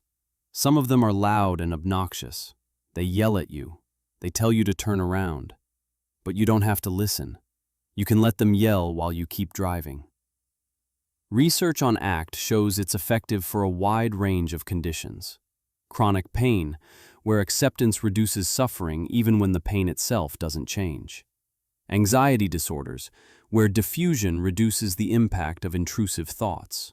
Depression, where values-based action increases engagement even when motivation is low. Addiction, where acceptance of cravings without acting on them breaks the cycle. One study compared ACT to cognitive restructuring for social anxiety. Cognitive restructuring teaches you to challenge and change anxious thoughts. ACT teaches you to notice the thoughts without fighting them. Both groups improved, but the ACT group showed more willingness to engage in social situations. They weren't waiting for the anxiety to go away. They were acting despite it. Another key component of ACT is mindfulness, but not in the sense of emptying your mind or achieving calm. Mindfulness in ACT is about present moment awareness, noticing what's happening internally and externally without judgment. This serves two functions. First, it interrupts rumination, which pulls you into the past or future. Second, it grounds you in the present, where action is possible. Hayes talks about the observing self versus the thinking self. The thinking self generates thoughts constantly. It plans, worries, narrates, judges. The observing self is the part of you that notices the thinking. It's the awareness behind the thoughts. ACT helps you identify with the observing self. From that vantage point, thoughts are just thoughts. They're not you. This distinction matters because when you're fused with your thoughts, you're vulnerable to them. If you think, "I'm worthless," and you take that thought literally, it defines you. But if you notice, "I'm having the thought that I'm worthless," you've created space. The thought is an event in your awareness, not a truth about your identity. ACT also addresses the cultural obsession with feeling good. Hayes argues that the pursuit of constant positive emotion is a trap. Life includes pain. Trying to avoid all discomfort leads to a narrowed existence. You start avoiding situations that might trigger negative feelings. You withdraw. You stop taking risks. And that withdrawal is itself a form of suffering. Acceptance doesn't mean liking the pain. It means not adding a second layer of suffering by fighting it. Pain is inevitable. The struggle against pain is optional, and often the struggle is worse than the pain. One application of this is in trauma recovery. People with PTSD often try to suppress traumatic memories or avoid reminders. But avoidance maintains the fear. The memory or the trigger becomes more powerful because it's treated as dangerous. ACT-based approaches teach people to notice the memory or the trigger without reacting. The memory is there, it's painful, and you can live your life anyway. There's also a component called committed action. This is where values translate into behavior. You identify what matters to you, and then you take small, concrete steps toward it, even when it's uncomfortable. You don't wait to feel motivated or confident. You act because the action aligns with your values, and over time, the action itself generates motivation. Hayes found that people often get stuck waiting for the right internal state. I'll start when I feel ready. I'll reach out when I'm less anxious. I'll try when I believe I can succeed. But the internal state might never arrive. ACT flips this. You act, and the internal state follows. Confidence comes from doing, not from thinking. One experiment tested this with public speaking anxiety. Participants were taught either to use relaxation techniques before speaking or to accept their anxiety and speak anyway. The acceptance group performed better. They weren't less anxious, but they were less controlled by the anxiety. They could function despite it. ACT also addresses the problem of fusion with self-concept. People construct stories about who they are. I'm shy. I'm not good at this. I always fail. And those stories become self-fulfilling. ACT teaches you to hold those stories loosely. Maybe you've been shy in the past. That doesn't mean shyness is your permanent identity. The story is just a story.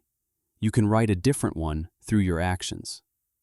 There's a philosophical underpinning to ACT called relational frame theory. It's a complex model of how language shapes thought. The key idea is that humans are uniquely capable of symbolic thought. We can relate concepts to each other in abstract ways, and that ability, while powerful, also makes us vulnerable to getting tangled in our own mental constructs. We suffer not because of reality, but because of what we think about reality. ACT doesn't try to fix your thinking. It tries to change how you relate to your thinking. You can have messy, contradictory, painful thoughts and still live well. The thoughts don't have to be resolved or corrected. They just have to be seen for what they are: mental activity, not truth. This is a radically different model from cognitive therapy, which focuses on identifying and changing distorted thoughts.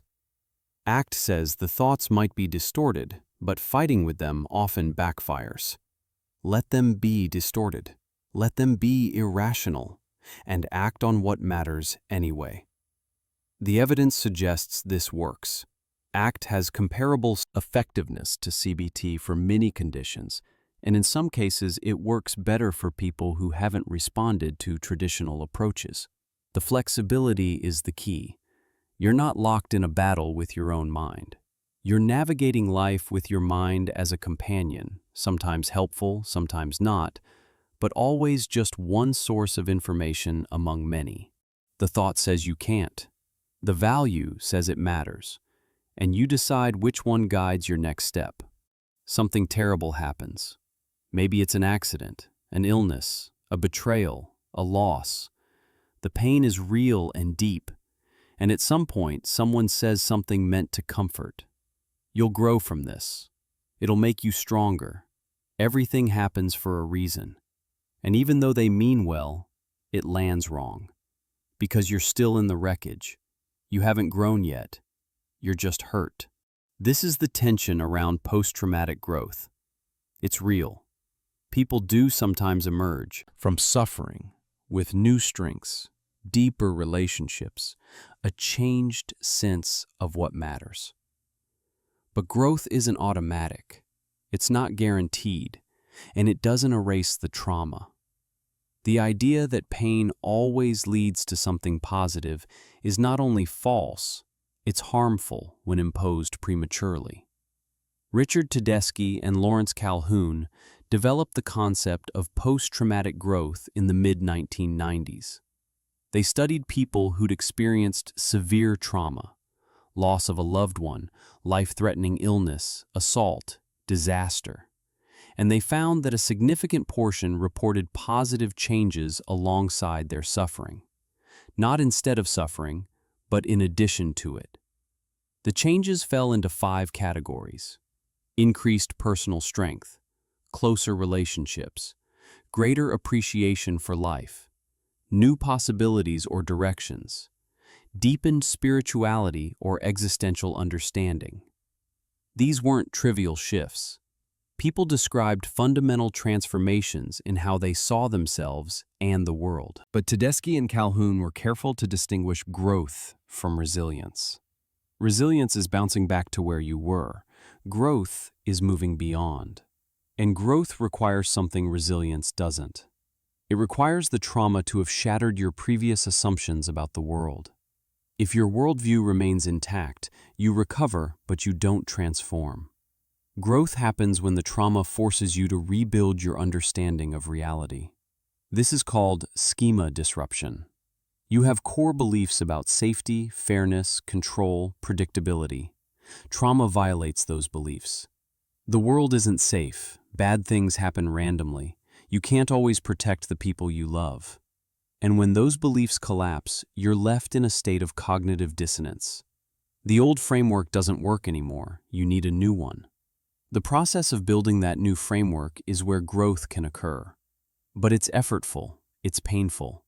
It involves sitting with uncertainty, questioning everything, and slowly constructing new meaning. And many people don't complete that process. They get stuck in the shattered place. Or they rebuild the same fragile beliefs. Growth is possible, not inevitable. One of the most important findings is that growth and distress coexist. People who report post-traumatic growth often also report ongoing symptoms of trauma, flashbacks, hypervigilance, grief. The growth doesn't eliminate the pain. It exists alongside it. You can be stronger and still scared. You can have deeper relationships and still feel the loss. These aren't contradictory. They're both true. This is why forcing a growth narrative too early is damaging. If someone is still in acute distress and you tell them to look for the silver lining, you're invalidating their pain. You're suggesting that their current suffering is a problem to be solved, rather than an experience to be witnessed. And that invalidation can delay actual growth, because growth requires first acknowledging the full reality of what happened. Tedeschi and Calhoun found that social support matters enormously, but not all support is helpful. What people need isn't cheerleading or reassurance that everything will be fine. They need someone who can sit with them in the pain without trying to fix it. Someone who can listen to the story, however many times it needs to be told, without rushing to find meaning in it. The meaning has to emerge from the person, not be imposed from outside. There's also a narrative component to growth. People who experience post-traumatic growth often engage in what's called deliberate rumination.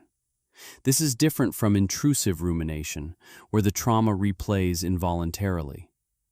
Deliberate rumination is intentional reflection. It's asking questions like, who am I now? And what matters to me after this? And how do I integrate what happened into my life? This process can take months or years, and it requires cognitive resources, people who are overwhelmed by immediate survival needs, who lack safe environments, or who are dealing with ongoing trauma, often don't have the space for this kind of reflection. Growth becomes a luxury they can't afford. And that's not a personal failing, it's a structural reality. One study followed people who'd survived serious car accidents. Those who reported growth several years later had spent significant time thinking about the accident and what it meant. But the thinking wasn't obsessive, it was purposeful. They journaled, they talked with trusted people, they sought therapy. The reflection was active, not passive, and it was self-directed, not prescribed. Another finding is that growth often involves revising identity. Before the trauma, you were one person. After, you're someone else. And part of growth is accepting that discontinuity. You're not recovering the old self. You're becoming a new self that includes the trauma as part of its history. This can be disorienting. Grief for the person you were is common, even alongside appreciation for who you're becoming. There's also the issue of unwanted growth. Sometimes people develop strengths they never wanted. A person who loses a child might become more compassionate, more present, more attuned to others' suffering. But they'd give all of that back to have their child. The growth is real, but it's not compensation. It doesn't balance the ledger. And suggesting it does minimizes the loss. Tedeschi and Calhoun talk about expert companionship as opposed to expert advice. People going through trauma don't need answers. They need presence. An expert companion sits with not knowing. They tolerate the person's pain without needing to make it better. They trust that meaning will emerge if it's going to, and they don't force it. This maps onto what we know about meaning-making more broadly. Meaning isn't found, it's constructed, and construction takes time. Viktor Frankl, a Holocaust survivor, wrote about meaning and suffering. But he also emphasized that meaning is intensely personal. What gave his life meaning in the camps might not resonate with another person. And no one can assign meaning to someone else's suffering. One problematic trend is the commodification of post-traumatic growth. Self-help culture sometimes presents trauma as an opportunity, a gift in disguise, a chance to become your best self. This turns suffering into a personal development tool, and it shifts responsibility onto the person suffering.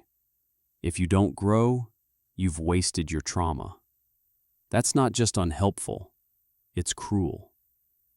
The research is clear that most people who experience growth didn't seek out the trauma. They didn't want it. They'd undo it if they could. The growth happened because they had to find a way to live with something unbearable. It's an adaptation, not a benefit. And framing it as a benefit disrespects the cost. There's also variability in what counts as growth.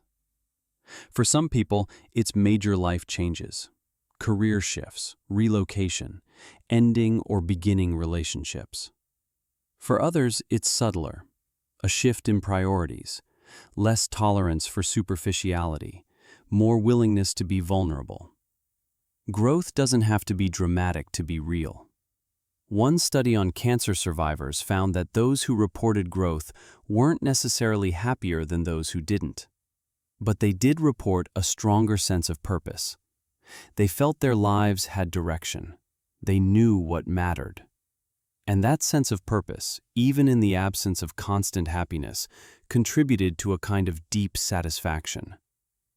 Post-traumatic growth also doesn't protect against future trauma. People sometimes assume that if you've grown from one painful experience, you'll handle the next one better. But each trauma is different. Previous growth might provide some resources, but it doesn't immunize you. You're not leveling up in a video game. You're a human, navigating an unpredictable world.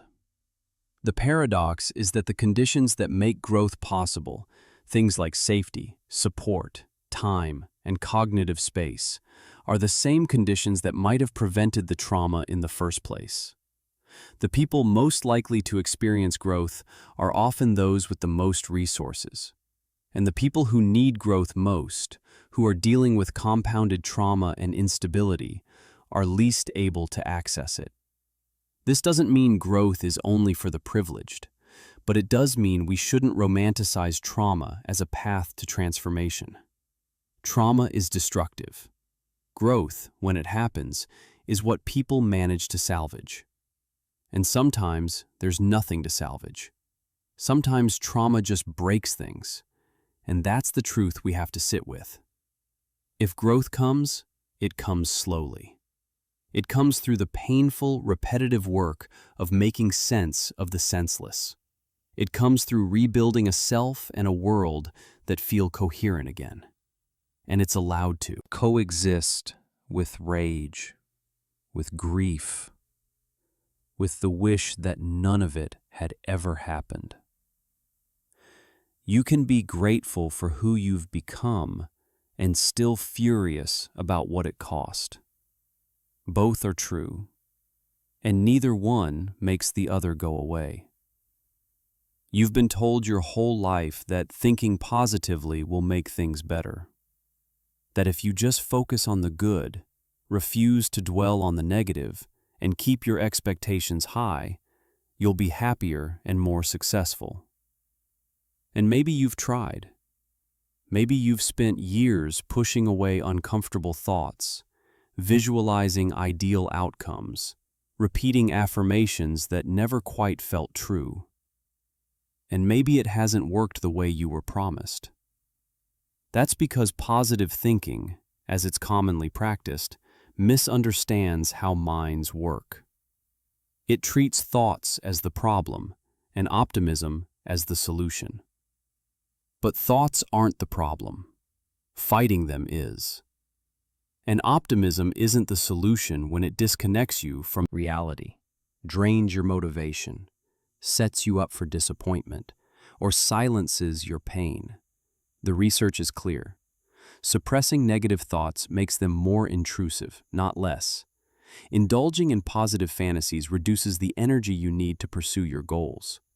Setting unrealistically high expectations creates emotional letdowns, even when things go well. Forcing positivity in relationships invalidates real emotions and damages trust.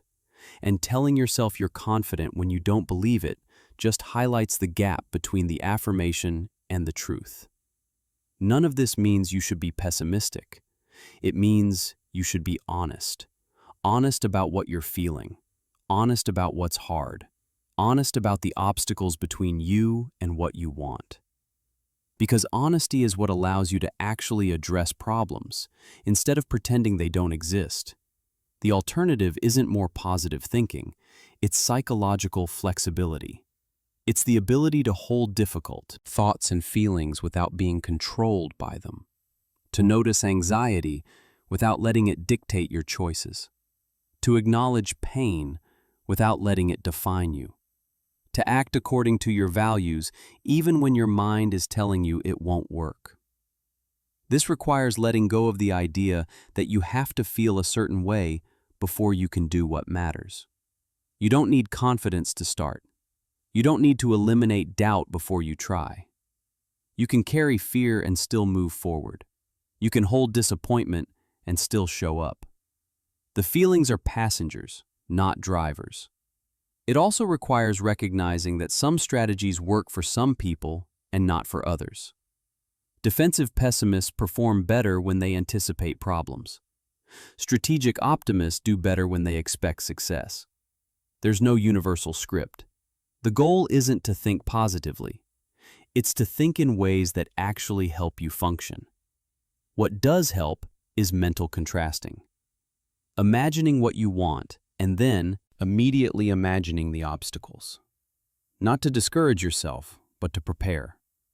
When you pair the desired outcome with a realistic assessment of what stands in the way, your body understands there's work to be done. The fantasy doesn't drain you, it focuses you. And then you make a plan. A specific, concrete, if-then plan. If the obstacle shows up, then you'll do this particular thing. You're not hoping the obstacle won't appear. You're ready for it. And that readiness transforms anxiety into preparation. What also helps is self-compassion. Not telling yourself you're great, but treating yourself with the kindness you'd offer a friend. Acknowledging that you're struggling. Recognizing that struggle is part of being human.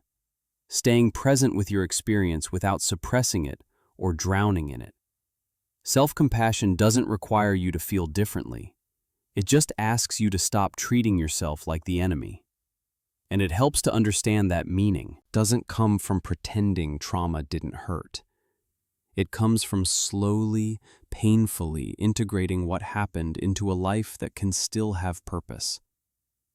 Growth, when it happens, isn't a silver lining. It's what you build from the wreckage. And it's allowed to coexist with ongoing pain.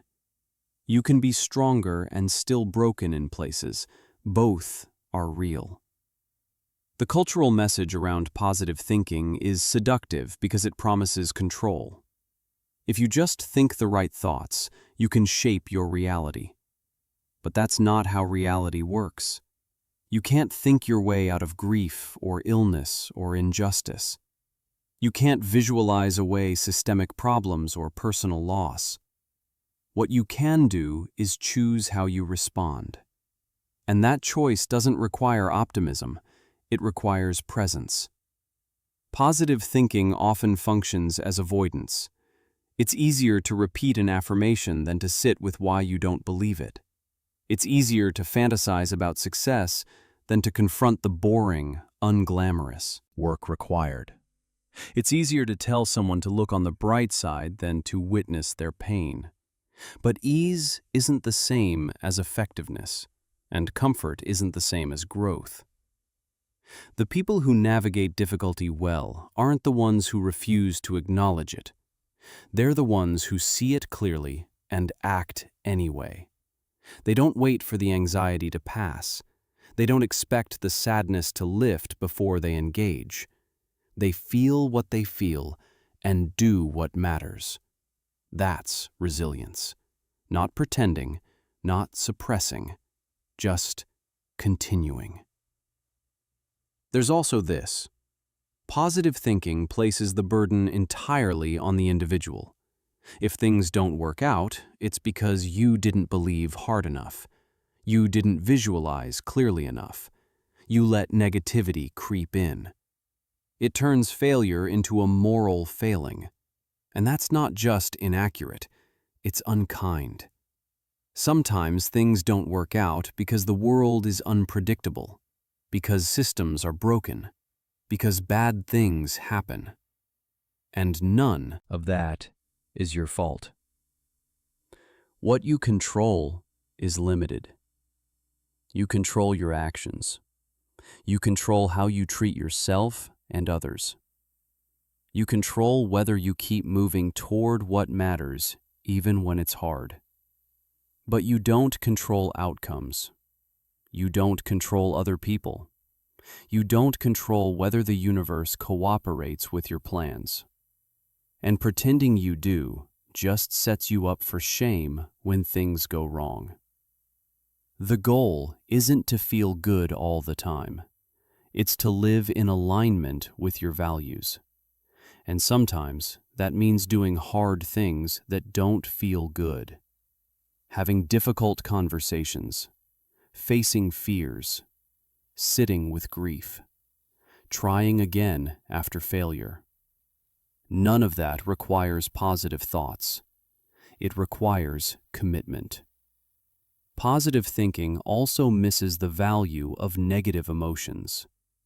Anger can tell you something's wrong and needs to change.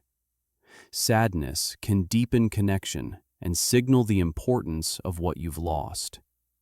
Anxiety can prompt preparation. Guilt can guide moral behavior. These emotions aren't problems to be fixed. They're information. And when you suppress them in the name of positivity, you lose access to that information. What helps isn't pretending you feel differently. It's making space for what you actually feel while still engaging with life. The thought can be there. The feeling can be there. And you can still act. They don't have to resolve first. You don't have to be healed to be functional. You don't have to be confident to be courageous. There's a difference between hope and denial. Hope is holding the possibility of something better while acknowledging current reality. Denial is insisting everything's fine when it's not. Positive thinking often tips into denial. It refuses to see the problem, and in doing so, prevents you from solving it. Real change comes from facing what's true, seeing yourself clearly, seeing the situation clearly, and then taking the smallest next step. Not because you're sure it'll work, not because you feel ready, but because it's the direction you've chosen, and that choice, repeated, is what builds a life. So maybe the reason positive thinking backfires is simple. It's asking the wrong thing of you. It's asking you to control your thoughts, to eliminate doubt, to be perpetually optimistic. And those things aren't just hard, they're counterproductive. What actually helps is learning to be with your mind as it is. Messy, contradictory, sometimes frightening, sometimes petty, sometimes wise. All of it, without needing to fix it. The thoughts will do what they do. The feelings will come and go. And underneath all of that, you get to decide what you're going to do next. Not because you think it'll make you happy, but because it matters. And mattering is more reliable than happiness anyway. It's there even on the hard days, even when you don't feel good, even when you're not sure. Thanks for listening to this. If you found something useful in it, that's good. If you didn't, that's okay too. The ideas are here if you want them. And if positive thinking works for you, genuinely works, then keep doing it. But if it doesn't, if it's been making things harder, maybe there's relief in knowing you're not failing at something. You're just using the wrong tool. And there are other tools, better ones that don't require you to lie to yourself or fight with your own mind. You're allowed to struggle. You're allowed to be uncertain. You're allowed to hurt. And none of that makes you broken. It makes you human, which is, ultimately, the only thing any of us are.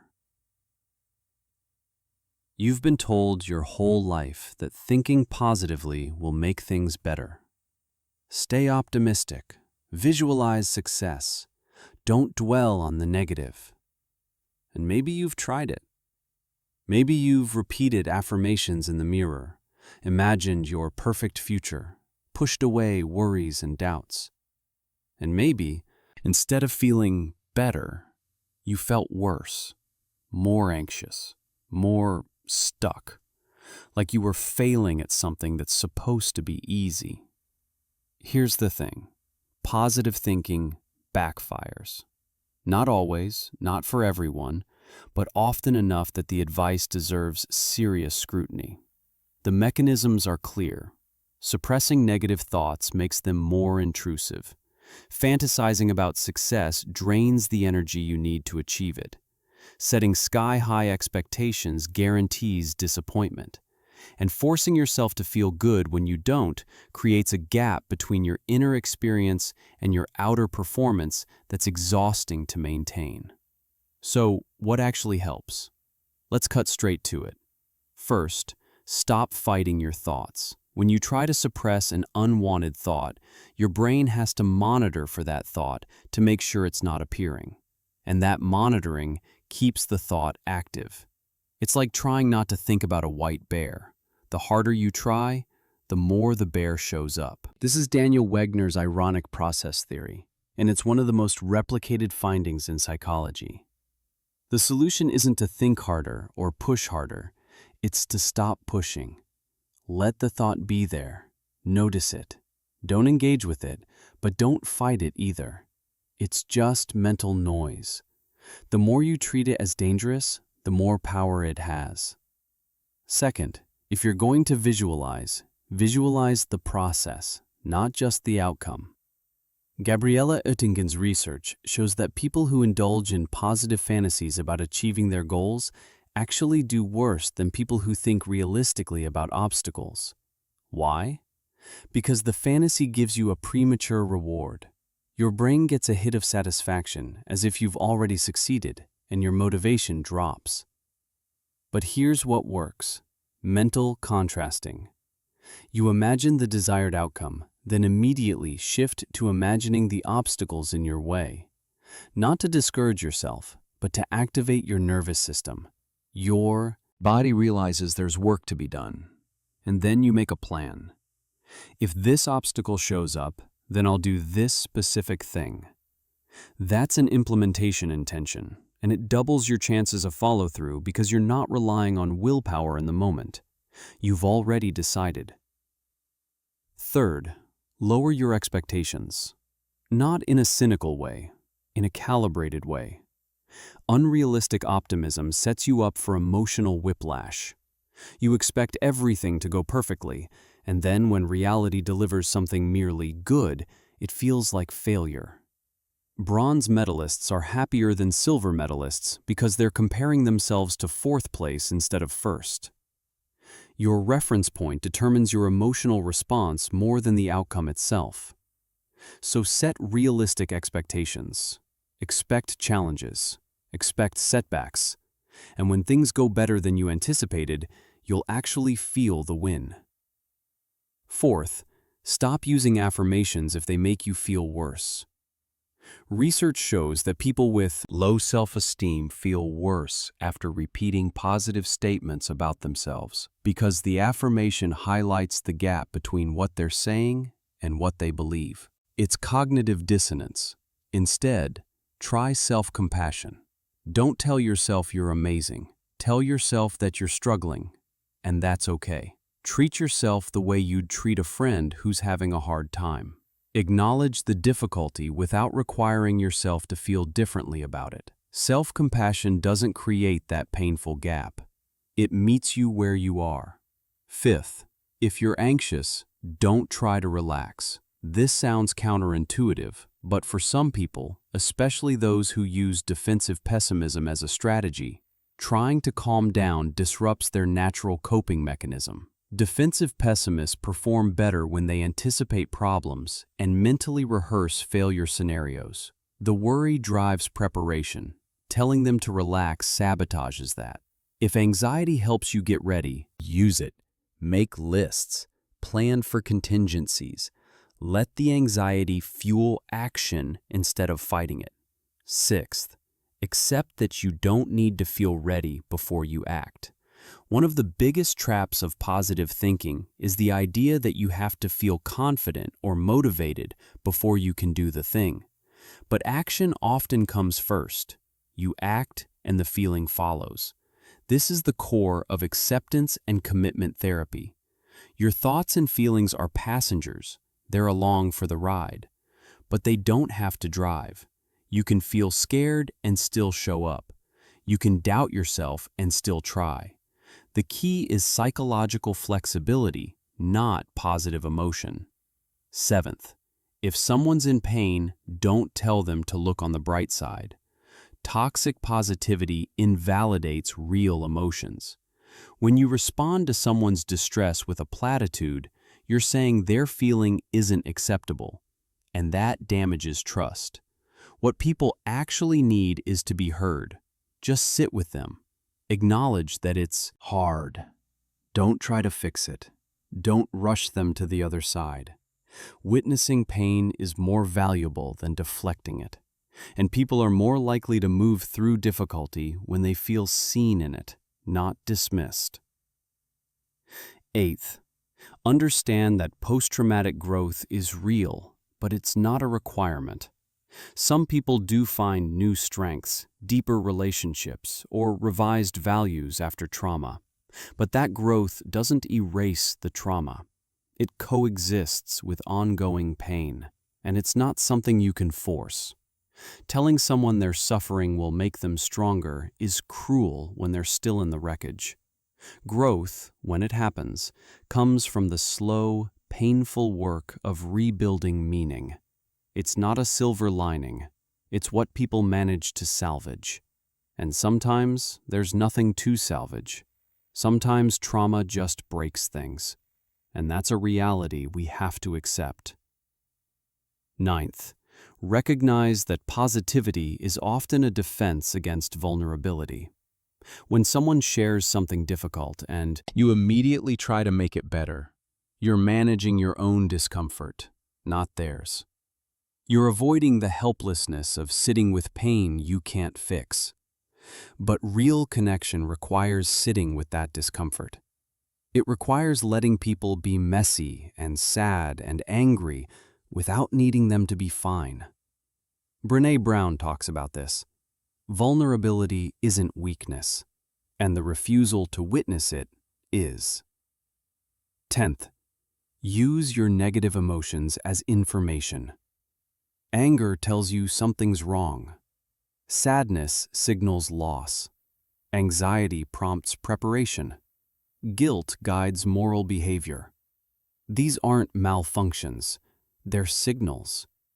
When you suppress them in the name of staying positive, you lose access to crucial information about what you need or what needs to change. The goal isn't to feel good all the time. It's to feel what's real and respond appropriately. Here's the bottom line.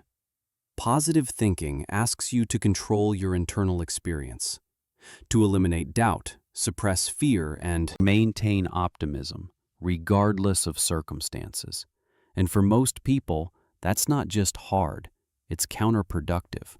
What actually works is psychological flexibility, the ability to hold difficult thoughts and feelings without being controlled by them, to act according to your values even when your mind is screaming that it won't work, to make space for pain without letting it consume you. You don't need to think positively. You need to think clearly. See the situation as it is. See yourself as you are. Acknowledge the obstacles. Make a plan. And take the next small step. Not because you're sure it'll work, not because you feel ready, but because it's the direction you've chosen. And that choice, repeated, is what builds a life. The thoughts will do what they do. The feelings will come and go. And underneath all of that, you get to decide what you're going to do next. That's the power you actually have, not over your mind, but over your actions. And action, it turns out, is more reliable than optimism. It's there even when you're scared, even when you're doubting, even when you don't feel good. So if positive thinking isn't working for you, stop. You're not broken. You're not failing at something simple. You're just using a tool that doesn't fit the problem. And there are better tools. Tools that don't require you to lie to yourself or perform happiness you don't feel. Tools that work with your mind as it actually is, not as self-help culture insists it should be.